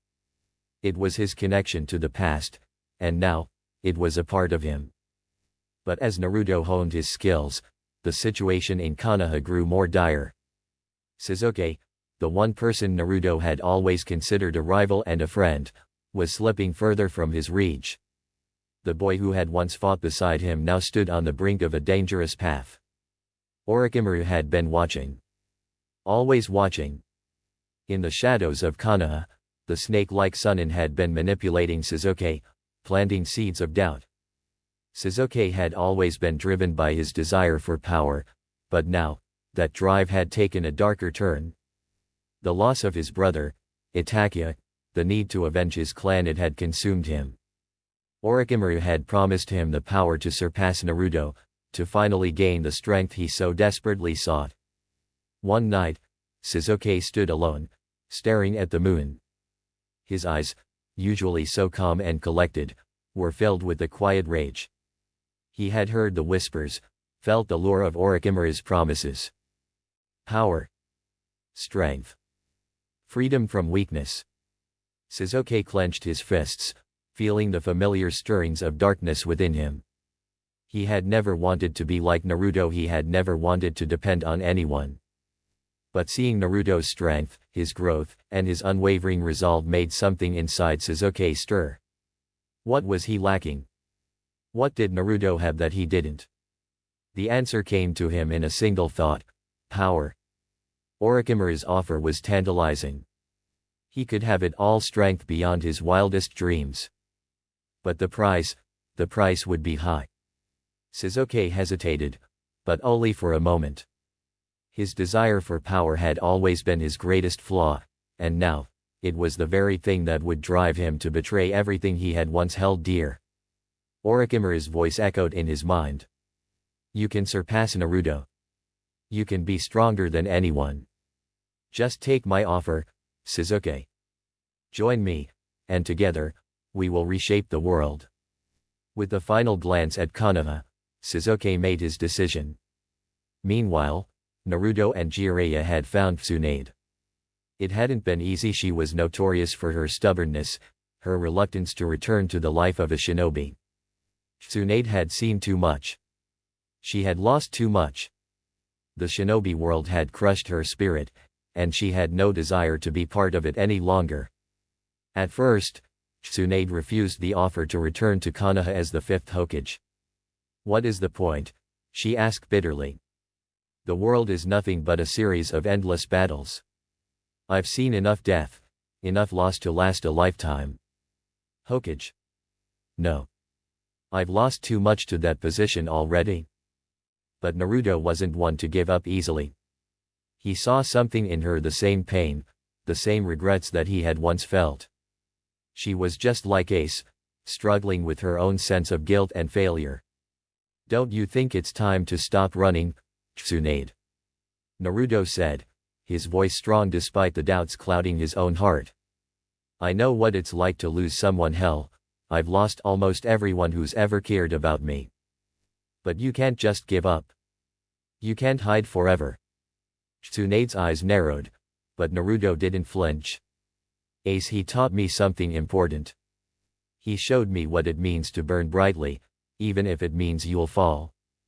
But you don't let the darkness swallow you. You keep fighting. Naruto's fiery determination reached Tsunade. She saw in him something she hadn't seen in a long time, the will of fire. The same will that had burned so brightly in her brother, Naruto, and in the third Hokage. After a long pause, Tsunade finally spoke, her voice barely above a whisper. You remind me of him.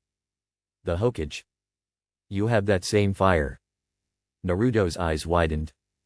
He hadn't expected her to agree so easily, but the sincerity in her voice told him that she had seen something in him that had reignited her own spark. All right, Tsunade said, her tone a mix of resolve and reluctance. I'll return. For Konoha.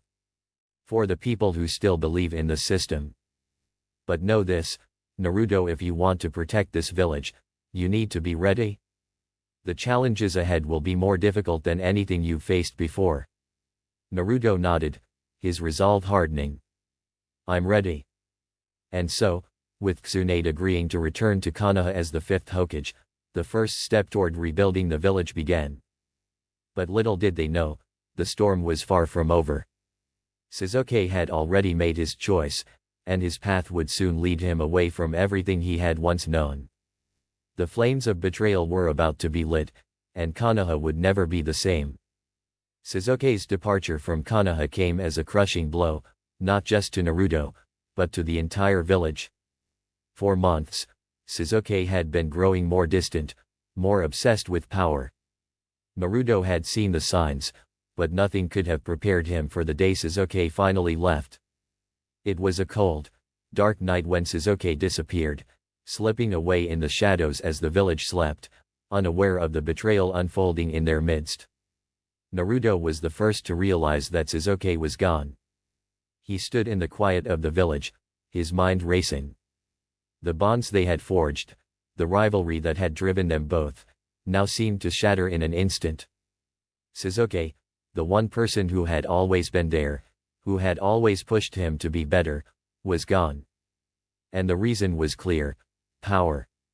He had heard rumors of Orochimaru's influence, whispers of promises of strength that had seduced Sasuke into defecting. But Naruto had always believed that their bond was stronger than that their friendship could withstand anything. Apparently, he had been wrong. Naruto's mind flashed back to Ace, their shared connection through fire, their battles, their mutual desire to protect those they cared about. But Ace had been able to accept the losses in his life. Sasuke was different. His rage, his thirst for revenge, was blinding him, just as it had for Naruto once. Naruto knew all too well the darkness that threatened to swallow Sasuke whole. He had seen it in himself, the desire for strength at any cost. I won't lose you, Sasuke, Naruto whispered, his voice a vow. Not like Ace lost his family. In that moment, Naruto made a promise not just to Sasuke, but to himself. He would bring Sasuke back. No matter what it took. He would fight for him, just as Ace had fought for his brother, Luffy. But unlike Ace, Naruto would not let this be the end of their bond. The decision was clear: Naruto wouldn't allow Sasuke to be consumed by darkness. Not again. The next day, as the sun rose over Konoha, the news spread quickly. Sasuke had left the village, and with him, all of the hope that had been invested in his redemption. The village was in a panic, unsure of how to react, but the Hokage, Tsunade, immediately took action. She called a meeting, the weight of the situation heavy in the air. Shikamaru was the first to speak. We can't let him go, not like this. We need to bring him back. Naruto's heart swelled at Shikamaru's words, knowing that his friend understood the gravity of the situation. Naruto wasn't the only one who had believed in Sasuke, and now, it seemed everyone would join forces to bring him home. "I'll go," Naruto said, his voice raw with emotion. "I won't let him become another lost soul." Tsunade looked at him with a mixture of concern and understanding. "Naruto, this isn't going to be easy. Sasuke is dangerous right now. He's not the same person you knew. But I know you're the only one who can reach him. If you're going, then I'll send you with the team." Shikamaru stepped forward. "We'll need a team to track him down. We can't afford to go in blind." Tsunade nodded, acknowledging the necessity of a well-organized mission. "Very well. Shikamaru, you're in charge of the team. You'll have Neji, Kiba, Koji, and Naruto with you. You all know Sasuke better than anyone." Naruto's fists clenched. He was glad that his friends would be by his side, but it didn't make the weight of the mission any lighter. He could feel his heart pounding in his chest, the desperation to save Sasuke burning like the inferno sphere he had learned to control. Before they departed, Naruto trained relentlessly. He couldn't afford to be weak, not when Sasuke's life was on the line. He spent hours honing his fire techniques, pushing his abilities to the limit. The blazing tornado was a new technique he had developed, a fusion of wind and fire that created a swirling vortex of flames.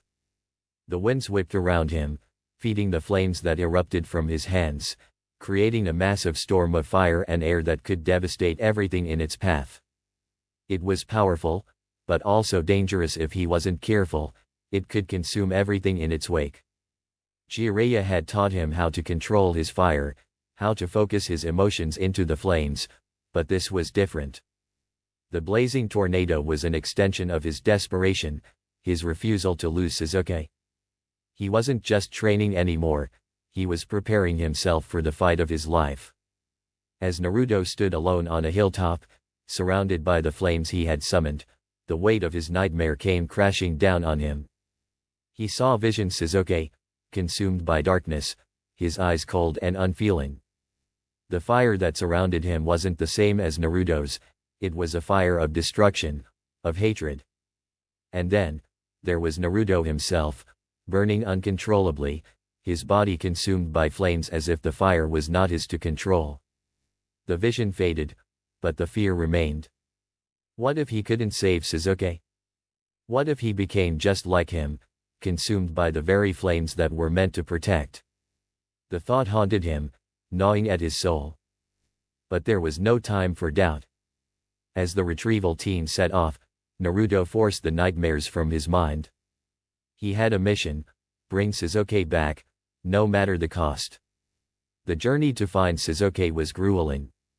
The team moved quickly, crossing rivers, climbing mountains, and pushing forward through dense forests.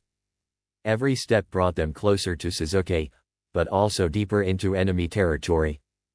They knew Orochimaru's influence was strong, and they couldn't afford to underestimate him. Shikamaru kept the team on track, his strategic mind always several steps ahead. Neji's Byakugan was invaluable, allowing them to spot hidden enemies from miles away. Kiba and Koji, ever the loyal teammates, kept spirits high despite the grim nature of their mission. But it was Naruto who felt the weight the most.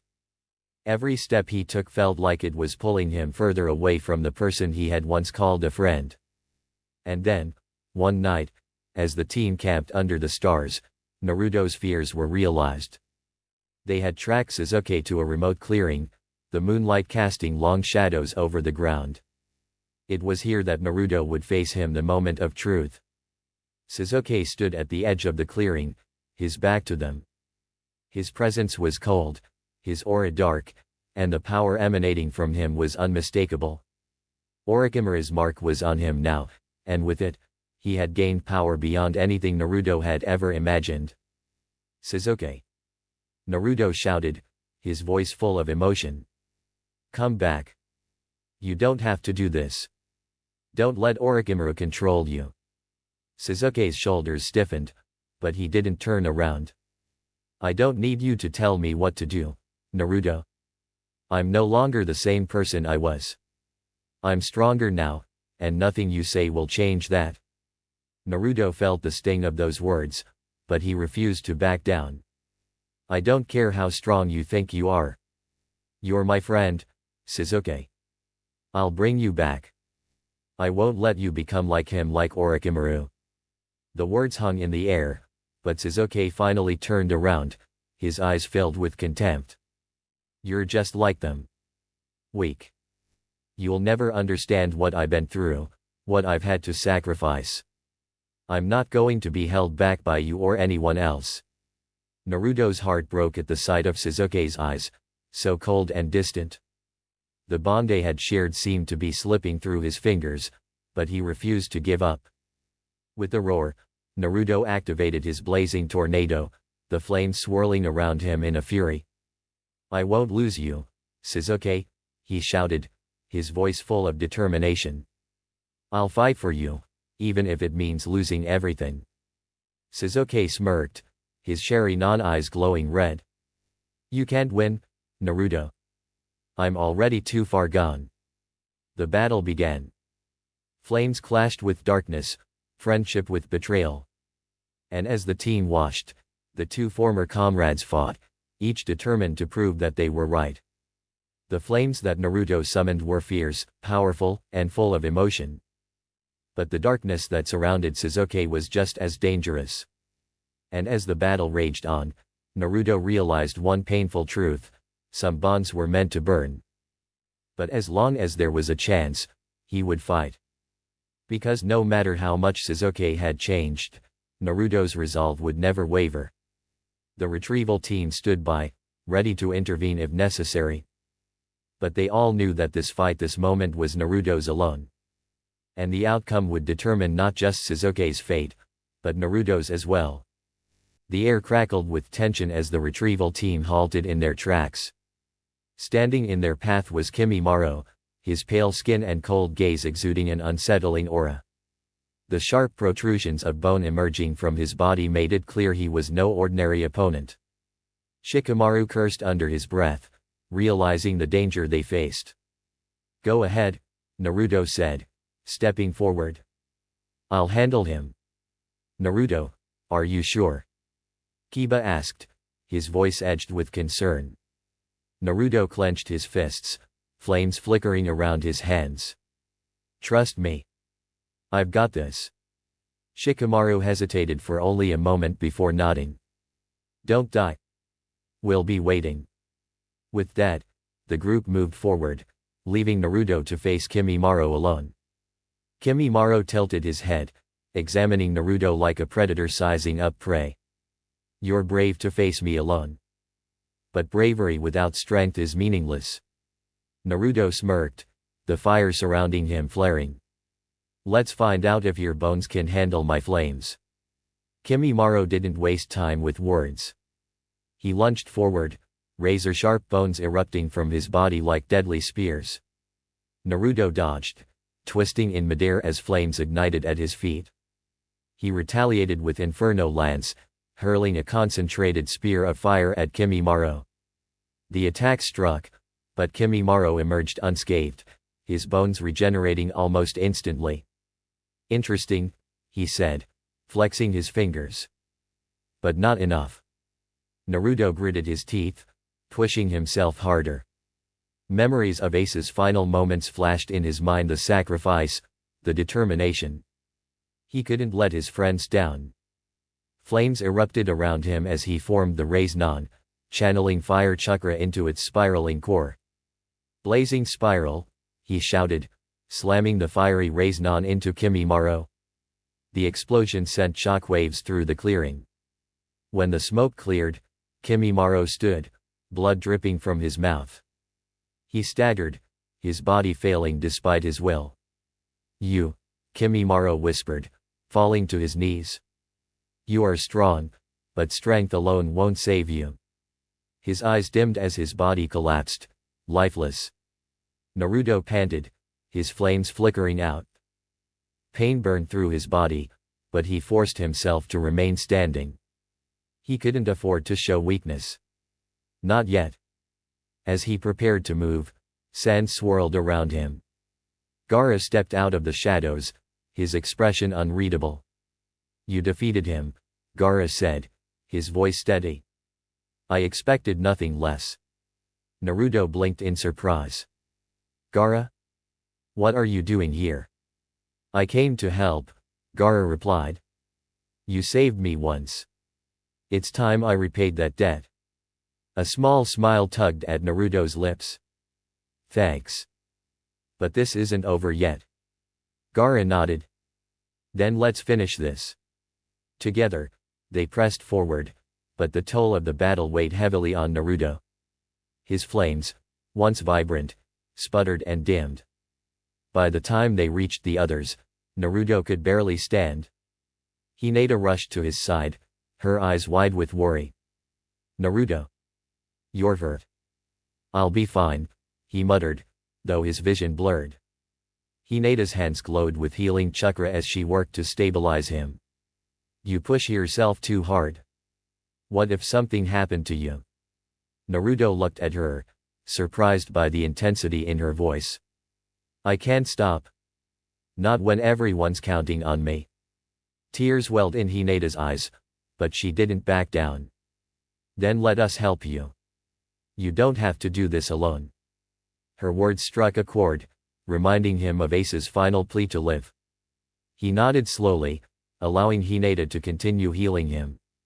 For the first time in a long while, Naruto felt the weight of his burden lighten, even if just a little. The battle wasn't over, but as the flames within him steadied, so did his resolve. Naruto's feet pounded against the rocky ground as he closed the distance toward Sasuke. The roaring waterfall of the Valley of the End loomed ahead, its mists swirling like ghosts of battles past. Two statues towered over them, Madara and Hashirama, silent witnesses to yet another clash of ideals and destinies. Naruto's heart pounded, both from the chase and the burning anger in his chest. This wasn't just a battle, it was a desperate attempt to keep his friend from falling into darkness. Sasuke stood atop the water, his silhouette sharp against the evening sky. His black cloak billowed, and his Sharingan eyes glowed ominously. Naruto stopped at the edge of the lake, breathing hard as the tension thickened between them. Why, Sasuke? Naruto shouted, his voice echoing off the cliffs. Why are you throwing everything away? The village, your friends, me. Sasuke's expression was cold, but there was a flicker of hesitation in his eyes. You don't understand, Naruto. I need power. Power to destroy Itachi, and you'll never get it? Naruto clenched his fists, flames flickering at his fingertips. You think you're the only one who's suffered? The only one who knows loss? His flames flared brighter, reflecting off the water. I'm not letting you go, Sasuke. Not like this. Sasuke's eyes hardened. Then stop me. Without warning, Sasuke dashed forward, his Chidori crackling like lightning. Naruto barely dodged, the electricity grazing his shoulder and sending jolts of pain through his arm. He retaliated with Inferno Sphere, hurling a spinning orb of flames at Sasuke, who leapt backward to avoid the blast. Explosions lit up the valley, smoke and fire dancing across the battlefield. Sasuke reappeared through the smoke, his eyes tracking Naruto's every movement.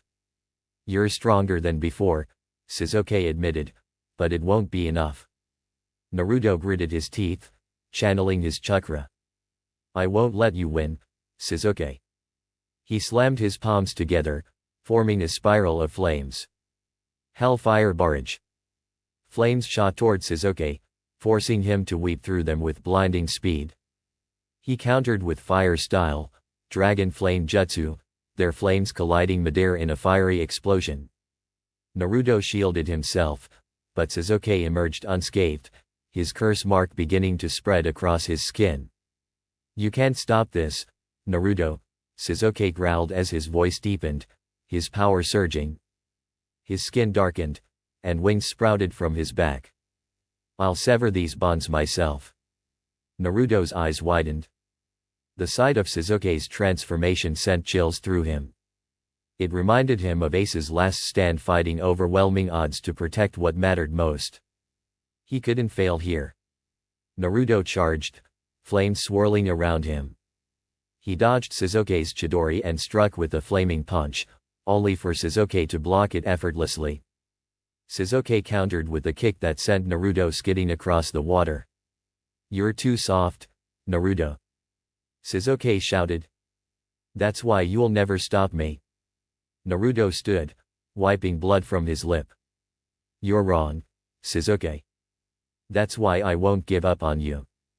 He formed a Rasengan, flames enveloping it into a blazing spiral. "I won't lose you." The two clashed, Rasengan and Chidori colliding with a blinding flash. Energy rippled outward, shattering the ground and sending water cascading into the air. Naruto gritted his teeth, pushing against Sasuke's attack, but the curse mark's power gave Sasuke the edge. Sasuke broke through, slamming Naruto into the water. Naruto gasped, flames sputtering as his chakra faltered. Sasuke loomed over him, Chidori crackling. "This is the end, Naruto," Sasuke said, his voice strained but resolute. "I can't stay in the village. Not like this." Naruto's vision blurred, memories of Ace's last words echoing in his mind. "Protect those you care about, even if it costs you everything." Tears mixed with the water as Naruto struggled to stand. "Sasuke." But Sasuke turned and walked away, his wings retracting. "Stay out of my way. Next time, I won't hesitate." Kakashi arrived moments later, but it was too late. Naruto collapsed, his flames extinguished. The weight of failure crushed him, and for the first time, he felt powerless. The journey back to Konoha was silent. Naruto avoided everyone's eyes, even Hinata's concerned gaze. He replayed the battle in his mind, reliving every moment he could have done something different. The loss stung deeper than any physical wound. Standing before the Hokage monument, Naruto clenched his fists. "I'll get stronger," he vowed, flames reigniting in his palms. "I won't let anyone else slip away. I swear it." The night wind carried his words into the distance, and as the stars flickered above, Naruto prepared to face the trials ahead. The fire within him burned brighter than ever, but so did the shadows that threatened to consume everything he held dear. Naruto opened his eyes to the sterile whiteness of the hospital room. The faint scent of antiseptics lingered in the air, and the steady beeping of a heart monitor reminded him that he was still alive. Alive but defeated. Images of the Valley of the End flashed through his mind. The roar of water crashing around the ancient statues. The burning heat of his flames colliding against Sasuke's Chidori. The pain of failure hit him harder than any injury. He reached out, as if trying to grasp the moment he lost Sasuke, but his fingers closed around nothing. "You're awake." Jiraiya's gruff voice broke through Naruto's thoughts. The older man leaned against the wall, arms crossed, but there was a softness in his eyes that Naruto hadn't noticed before. "How long was I out?" Naruto croaked, his throat dry and scratchy. 3 days, Jiraiya replied, stepping closer. "Tsunade patched you up, but you pushed yourself too far. You're lucky you didn't burn yourself out completely." Naruto clenched his fists, the sheets crumpling under his grip. "I couldn't stop him," he whispered. "I tried everything, but he was too strong. I promised I'd bring him back." Jiraiya placed a hand on Naruto's shoulder, firm yet reassuring. "You fought with everything you had. No one can take that away from you. But sometimes, we lose battles. It doesn't mean we've lost the war." Naruto looked up, searching Jiraiya's face for answers. "Then what do I do now?" "You get stronger." Jiraiya's voice was steady, unyielding. "You rise from this, like a phoenix from the ashes." "You think Ace didn't face losses?" "He did. But every time, he got back up and burned brighter than before. And so will you." Naruto's heart stirred at the mention of Ace. Memories of Ace's sacrifice and unshakable will flickered through his mind. He wouldn't let this defeat define him. He couldn't. The doors to the Hokage's office slammed open as Tsunade stood behind her desk, her gaze sharp and commanding. Konoha will not be caught off guard again, she declared to the gathered Jonin and Chunin. Orochimaru and the Akatsuki are looming threats, and we need to prepare. Her eyes fell on Naruto, who stood at the back of the room. Bandages still peeked out from beneath his clothes, but there was fire in his eyes. Naruto, I'm assigning you advanced training under Jiraiya. Effective immediately. Naruto straightened, determination hardening his features. I won't let you down, Tsunade-sama. I know you won't. Her voice softened, but her expression remained resolute. But this isn't just about you. It's about protecting the village and everyone in it. Don't forget that. As the meeting dispersed, Hinata approached Naruto, her cheeks tinted pink. Naruto-kun, I'm glad you're okay. Naruto gave her a small, reassuring smile. Thanks, Hinata. I won't let this happen again. Her gaze lingered on him, worry flickering behind her soft lavender eyes. Just, don't push yourself too hard. He nodded, though in his heart, he knew he couldn't make that promise. The forest clearing crackled with heat as Naruto summoned a swirling sphere of flames in his palm. Jiraiya watched from the sidelines, arms crossed. Focus, Naruto, he barked. You're letting your emotions scatter the chakra flow. Control it. Gritting his teeth, Naruto poured his will into the flames, steadying their movement until the inferno spun in perfect synchronization with his chakra. He thrust the fiery sphere forward, and it exploded against the training dummy, leaving behind charred remnants. Better, Jiraiya said, though his tone remained sharp. But better isn't enough. The Akatsuki won't give you second chances. Naruto panted, sweat dripping down his brow. I know. That's why I'm not stopping until I get this right. Jiraiya's expression softened. Good. But remember, Naruto, power without control is meaningless. Your flames can be a source of life or destruction. It's up to you to decide which. Naruto's gaze hardened. He wouldn't let his flames consume him. He'd wield them with purpose, just like Ace had. Night had fallen when Jiraiya finally let him rest. Naruto sat by the campfire, staring into the flickering flames. Despite his exhaustion, his mind raced with thoughts of Sasuke and the Akatsuki. Jiraiya joined him, setting down 2 bowls of ramen. Eat, he said simply. Naruto took the bowl but didn't touch it. Jiraiya-sensei, why do they want me? The Akatsuki. The 9 tails, Jiraiya answered, his voice grim. You're a weapon to them. But you're more than that, Naruto. That's what we need to make them see. Naruto stared into the fire, his grip tightening around the bowl. Then I'll make them see. I'll burn so brightly they won't be able to ignore me. Jiraiya chuckled. Now that's the Naruto I know. The days blurred into weeks as Naruto pushed his body and mind to the limit. Each day, his flames grew stronger, more refined. Yet with every step forward, the weight of his failures lingered. It was during one such session that Naruto collapsed, his flames sputtering out as pain shot through his body. Jiraiya was at his side in an instant, concern etched across his face. You're overdoing it, Jiraiya said, helping Naruto sit up. Your body isn't meant to handle this much chakra output without consequences. Naruto shook his head. I don't care. I need to be ready. You won't be ready for anything if you kill yourself training. Jiraiya's voice was firm, but Naruto could see the worry in his eyes. Naruto looked away, his fists trembling. Then what do I do? How do I get stronger without losing myself? Jiraiya placed a hand on Naruto's shoulder. You remember what I said about Ace? He didn't fight alone. He had his crew, his family. You're not alone either, Naruto. Lean on the people who care about you.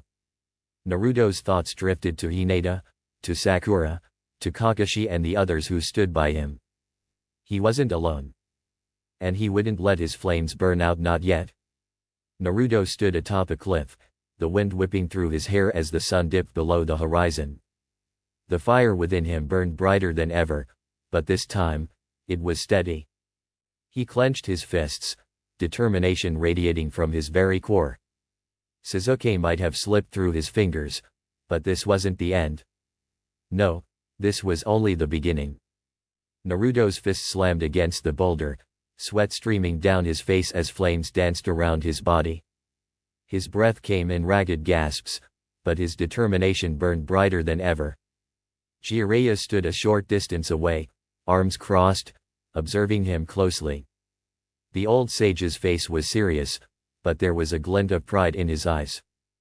Focus, Naruto. If you can't control the Phoenix Cloak, it'll burn you from the inside. Jiraiya barked. Naruto gritted his teeth, pushing past the searing heat that licked at his skin. The Phoenix Cloak wrapped him in fiery chakra, a gift from the training he'd endured since leaving the village.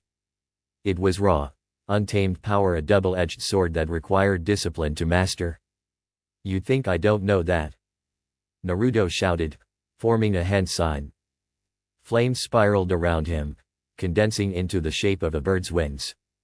He channeled the chakra into his palm, forming a swirling mass of fire and energy.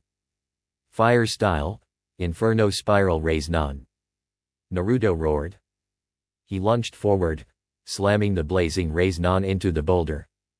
The explosion sent shockwaves rippling outward, reducing the mass of stone to molten rubble. Naruto staggered back, panting, as the flames around him flickered and died. Jiraiya stepped forward, placing a steadying hand on Naruto's shoulder. "Good. But you still hesitate at the end. You need to trust yourself and your instincts." Naruto's eyes darkened, memories of Sasuke's betrayal flashing through his mind. What if I can't control it, pervy sage? What if I hurt someone I care about? Jiraiya's expression softened. Power isn't the problem, Naruto. It's what you choose to do with it. Ace never let his flames destroy what mattered most to him. And neither will you. Naruto clenched his fists. Ace's memories, the battles, the sacrifices, the pain of loss drove him forward. He wouldn't let Sasuke slip further into the darkness. The sound of rustling leaves snapped Naruto out of his thoughts. Jiraiya tensed beside him, his sharp eyes scanning the forest. A chilling presence washed over them, setting Naruto's nerves on edge. "Akatsuki," Jiraiya said grimly. "Get ready." Two figures emerged from the shadows, their crimson clouds marking them as Akatsuki members. One, with a stitched grin, carried three scythes chained together. The other, taller, and wearing a mask, radiated an ominous aura. "Looks like we found ourselves a Jinchuriki," the grinning man said, eyes gleaming with malice. "And here I thought this mission would be boring." Jiraiya stepped forward. "Haiden and Kakuzu. Don't underestimate them, Naruto. These guys are dangerous." Naruto's flames flared up, his body instinctively adopting a fighting stance. "I don't care who they are. They're not taking me without a fight." Haiden cackled. "Oh, I like this one. Thinks he's tough. Let's see how tough he is after a little blood ritual." He lunged at Naruto, scythes whirling. Naruto sidestepped, flames erupting from his hands as he countered with a fiery punch. Haiden barely dodged, cinched by the heat. "You're fast," Haiden sneered. "But let's see how long you can keep that up." Naruto spun, forming a ring of fire around him.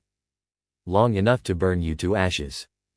Kakuzu moved to interfere, but Jiraiya intercepted him, summoning a giant toad to pin the masked man down.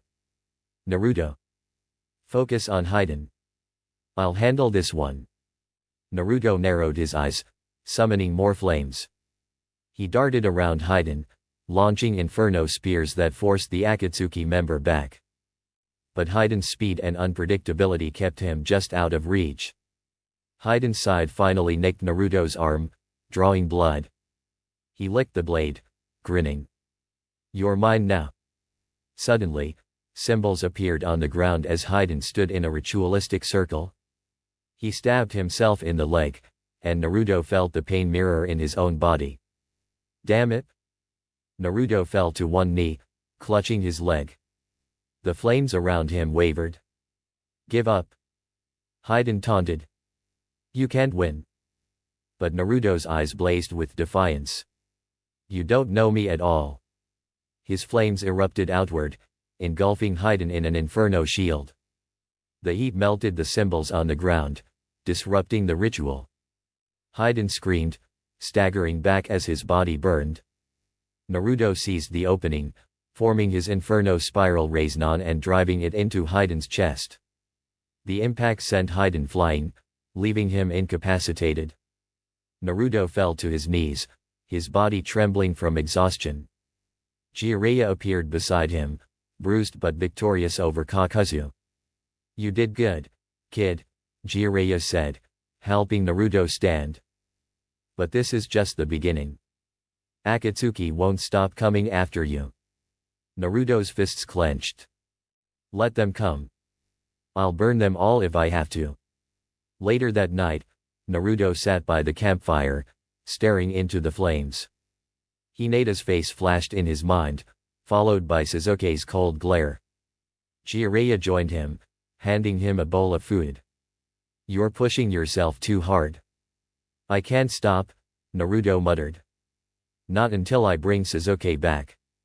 Not until I'm strong enough to protect everyone." Jiraiya sighed. "Strength isn't just about power. It's about knowing when to use it and when to hold back." Naruto looked at his hands, flames flickering at his fingertips. "I don't want to lose control." Jiraiya patted his shoulder. "You won't. Because you care too much to let that happen." Naruto nodded, determination burning in his eyes. He would master his flames, protect his friends, and face the darkness ahead no matter the cost. The sun dipped below the horizon, casting long shadows over the gates of Konoha. Naruto stepped through them, his cloak billowing slightly in the evening breeze. It had been 2 long years since he left with Jiraiya, and the village felt both familiar and foreign. The buildings stood the same, but the gazes of the villagers had changed. Where there was once scorn, there was now respect tinged with awe. Whispers followed him, murmurs of his return and the strength he carried. But Naruto barely noticed. His mind was already focused on what lay ahead. He passed by a Jiraku ramen, pausing only briefly when Tuka called out to him with a warm smile. "Naruto. You've grown. Come in and have a bowl on the house." Naruto smiled but declined. "Later, old man. I need to see Granny Tsunade first. But I promise, I'll be back." He waved and pressed forward, his steps steady and purposeful. Tsunade awaited him in her office, her eyes narrowing as he entered. "So, you're back." Her tone was neutral, but her gaze softened as she took in his appearance. Naruto looked older, more defined, his muscles toned, and his posture radiating confidence. The scars of countless battles etched faintly into his hands spoke volumes of his growth. "I'm back," Naruto said simply. "And I'm ready." He placed his hand on the desk, his blue eyes blazing with determination.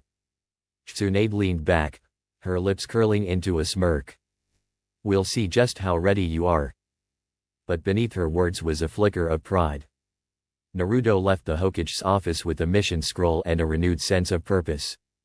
He was tasked with patrolling the borders and investigating the Akatsuki's recent movements. As he prepared, familiar faces greeted him: Sakura, who hugged him tightly and then scolded him for not writing enough, Shikamaru, who offered a lazy wave, and Hinata, who blushed deeply before whispering his soft welcome. The following morning, Naruto set out with his team, their path leading them toward the river country. Along the way, Naruto's thoughts drifted to his training. Jiraiya had pushed him beyond his limits, teaching him new techniques and refining his chakra control. The Phoenix Cloak, a manifestation of his fiery spirit, had become his ultimate defense and offense, surrounding him in flames that moved with his will. It wasn't long before danger found him. A group of rogue shinobi ambushed the team, testing their reflexes. Naruto reacted instinctively, summoning his Phoenix Cloak and unleashing a torrent of flames that engulfed their enemies. The battle ended swiftly, leaving Naruto's comrades in awe of his newfound power. But Naruto remained wary. This was only a prelude. Days later, they encountered their true threat Itachi and Kisame. The two Akatsuki members stood in their path, their presence suffocating. Naruto's heart pounded, but he refused to falter. "Naruto Uzumaki," Itachi spoke, his voice calm and measured.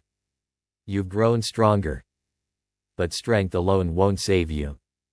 Kisame grinned, brandishing his massive sword. "We'll see if the rumors about your flames are true." Naruto stepped forward, his chakra flaring as flames erupted around him. "I don't need saving. And I won't let you take me." The fight erupted with blinding speed. Naruto clashed with Kisame, his inferno shield deflecting the monstrous sword strikes. Sparks flew as flames met steel, and Naruto countered with Hellfire Barrage, forcing Kisame to retreat momentarily. Itachi's Sharingan locked onto Naruto, attempting to ensnare him in a genjutsu. But Naruto had trained for this. Channeling his fire chakra into his eyes, he shattered the illusion and retaliated with a blazing spiral, forcing Itachi to dodge. The battle raged, but Naruto's stamina began to wane. The Phoenix Cloak burned brightly, yet he could feel the toll it was taking. Memories of Ace's final moments flashed through his mind, and Naruto gritted his teeth. He couldn't fall here. Not now. Summoning every ounce of his will, Naruto unleashed his ultimate technique Inferno Storm. Flames swirled around him, forming a vortex that incinerated everything in its path. Itachi and Kisame narrowly escaped, vanishing into the shadows. Naruto collapsed to one knee, his breath ragged but victorious. Back in Konoha, Tsunade listened to Naruto's report with grave concern. "The Akatsuki won't stop," she said. "We need to be ready." Naruto nodded, his resolve hardened. That night, Naruto stood atop Hokage Rock, gazing at the stars. The weight of his journey pressed on his shoulders, but the fire in his heart burned brighter than ever. He thought of Ace, of the sacrifices made, and the bonds he fought to protect. And as the wind carried the embers of his flames into the night, Naruto vowed to keep moving forward. The road ahead was fraught with danger, but Naruto was ready to face it head-on. For the flames of his resolve would never die.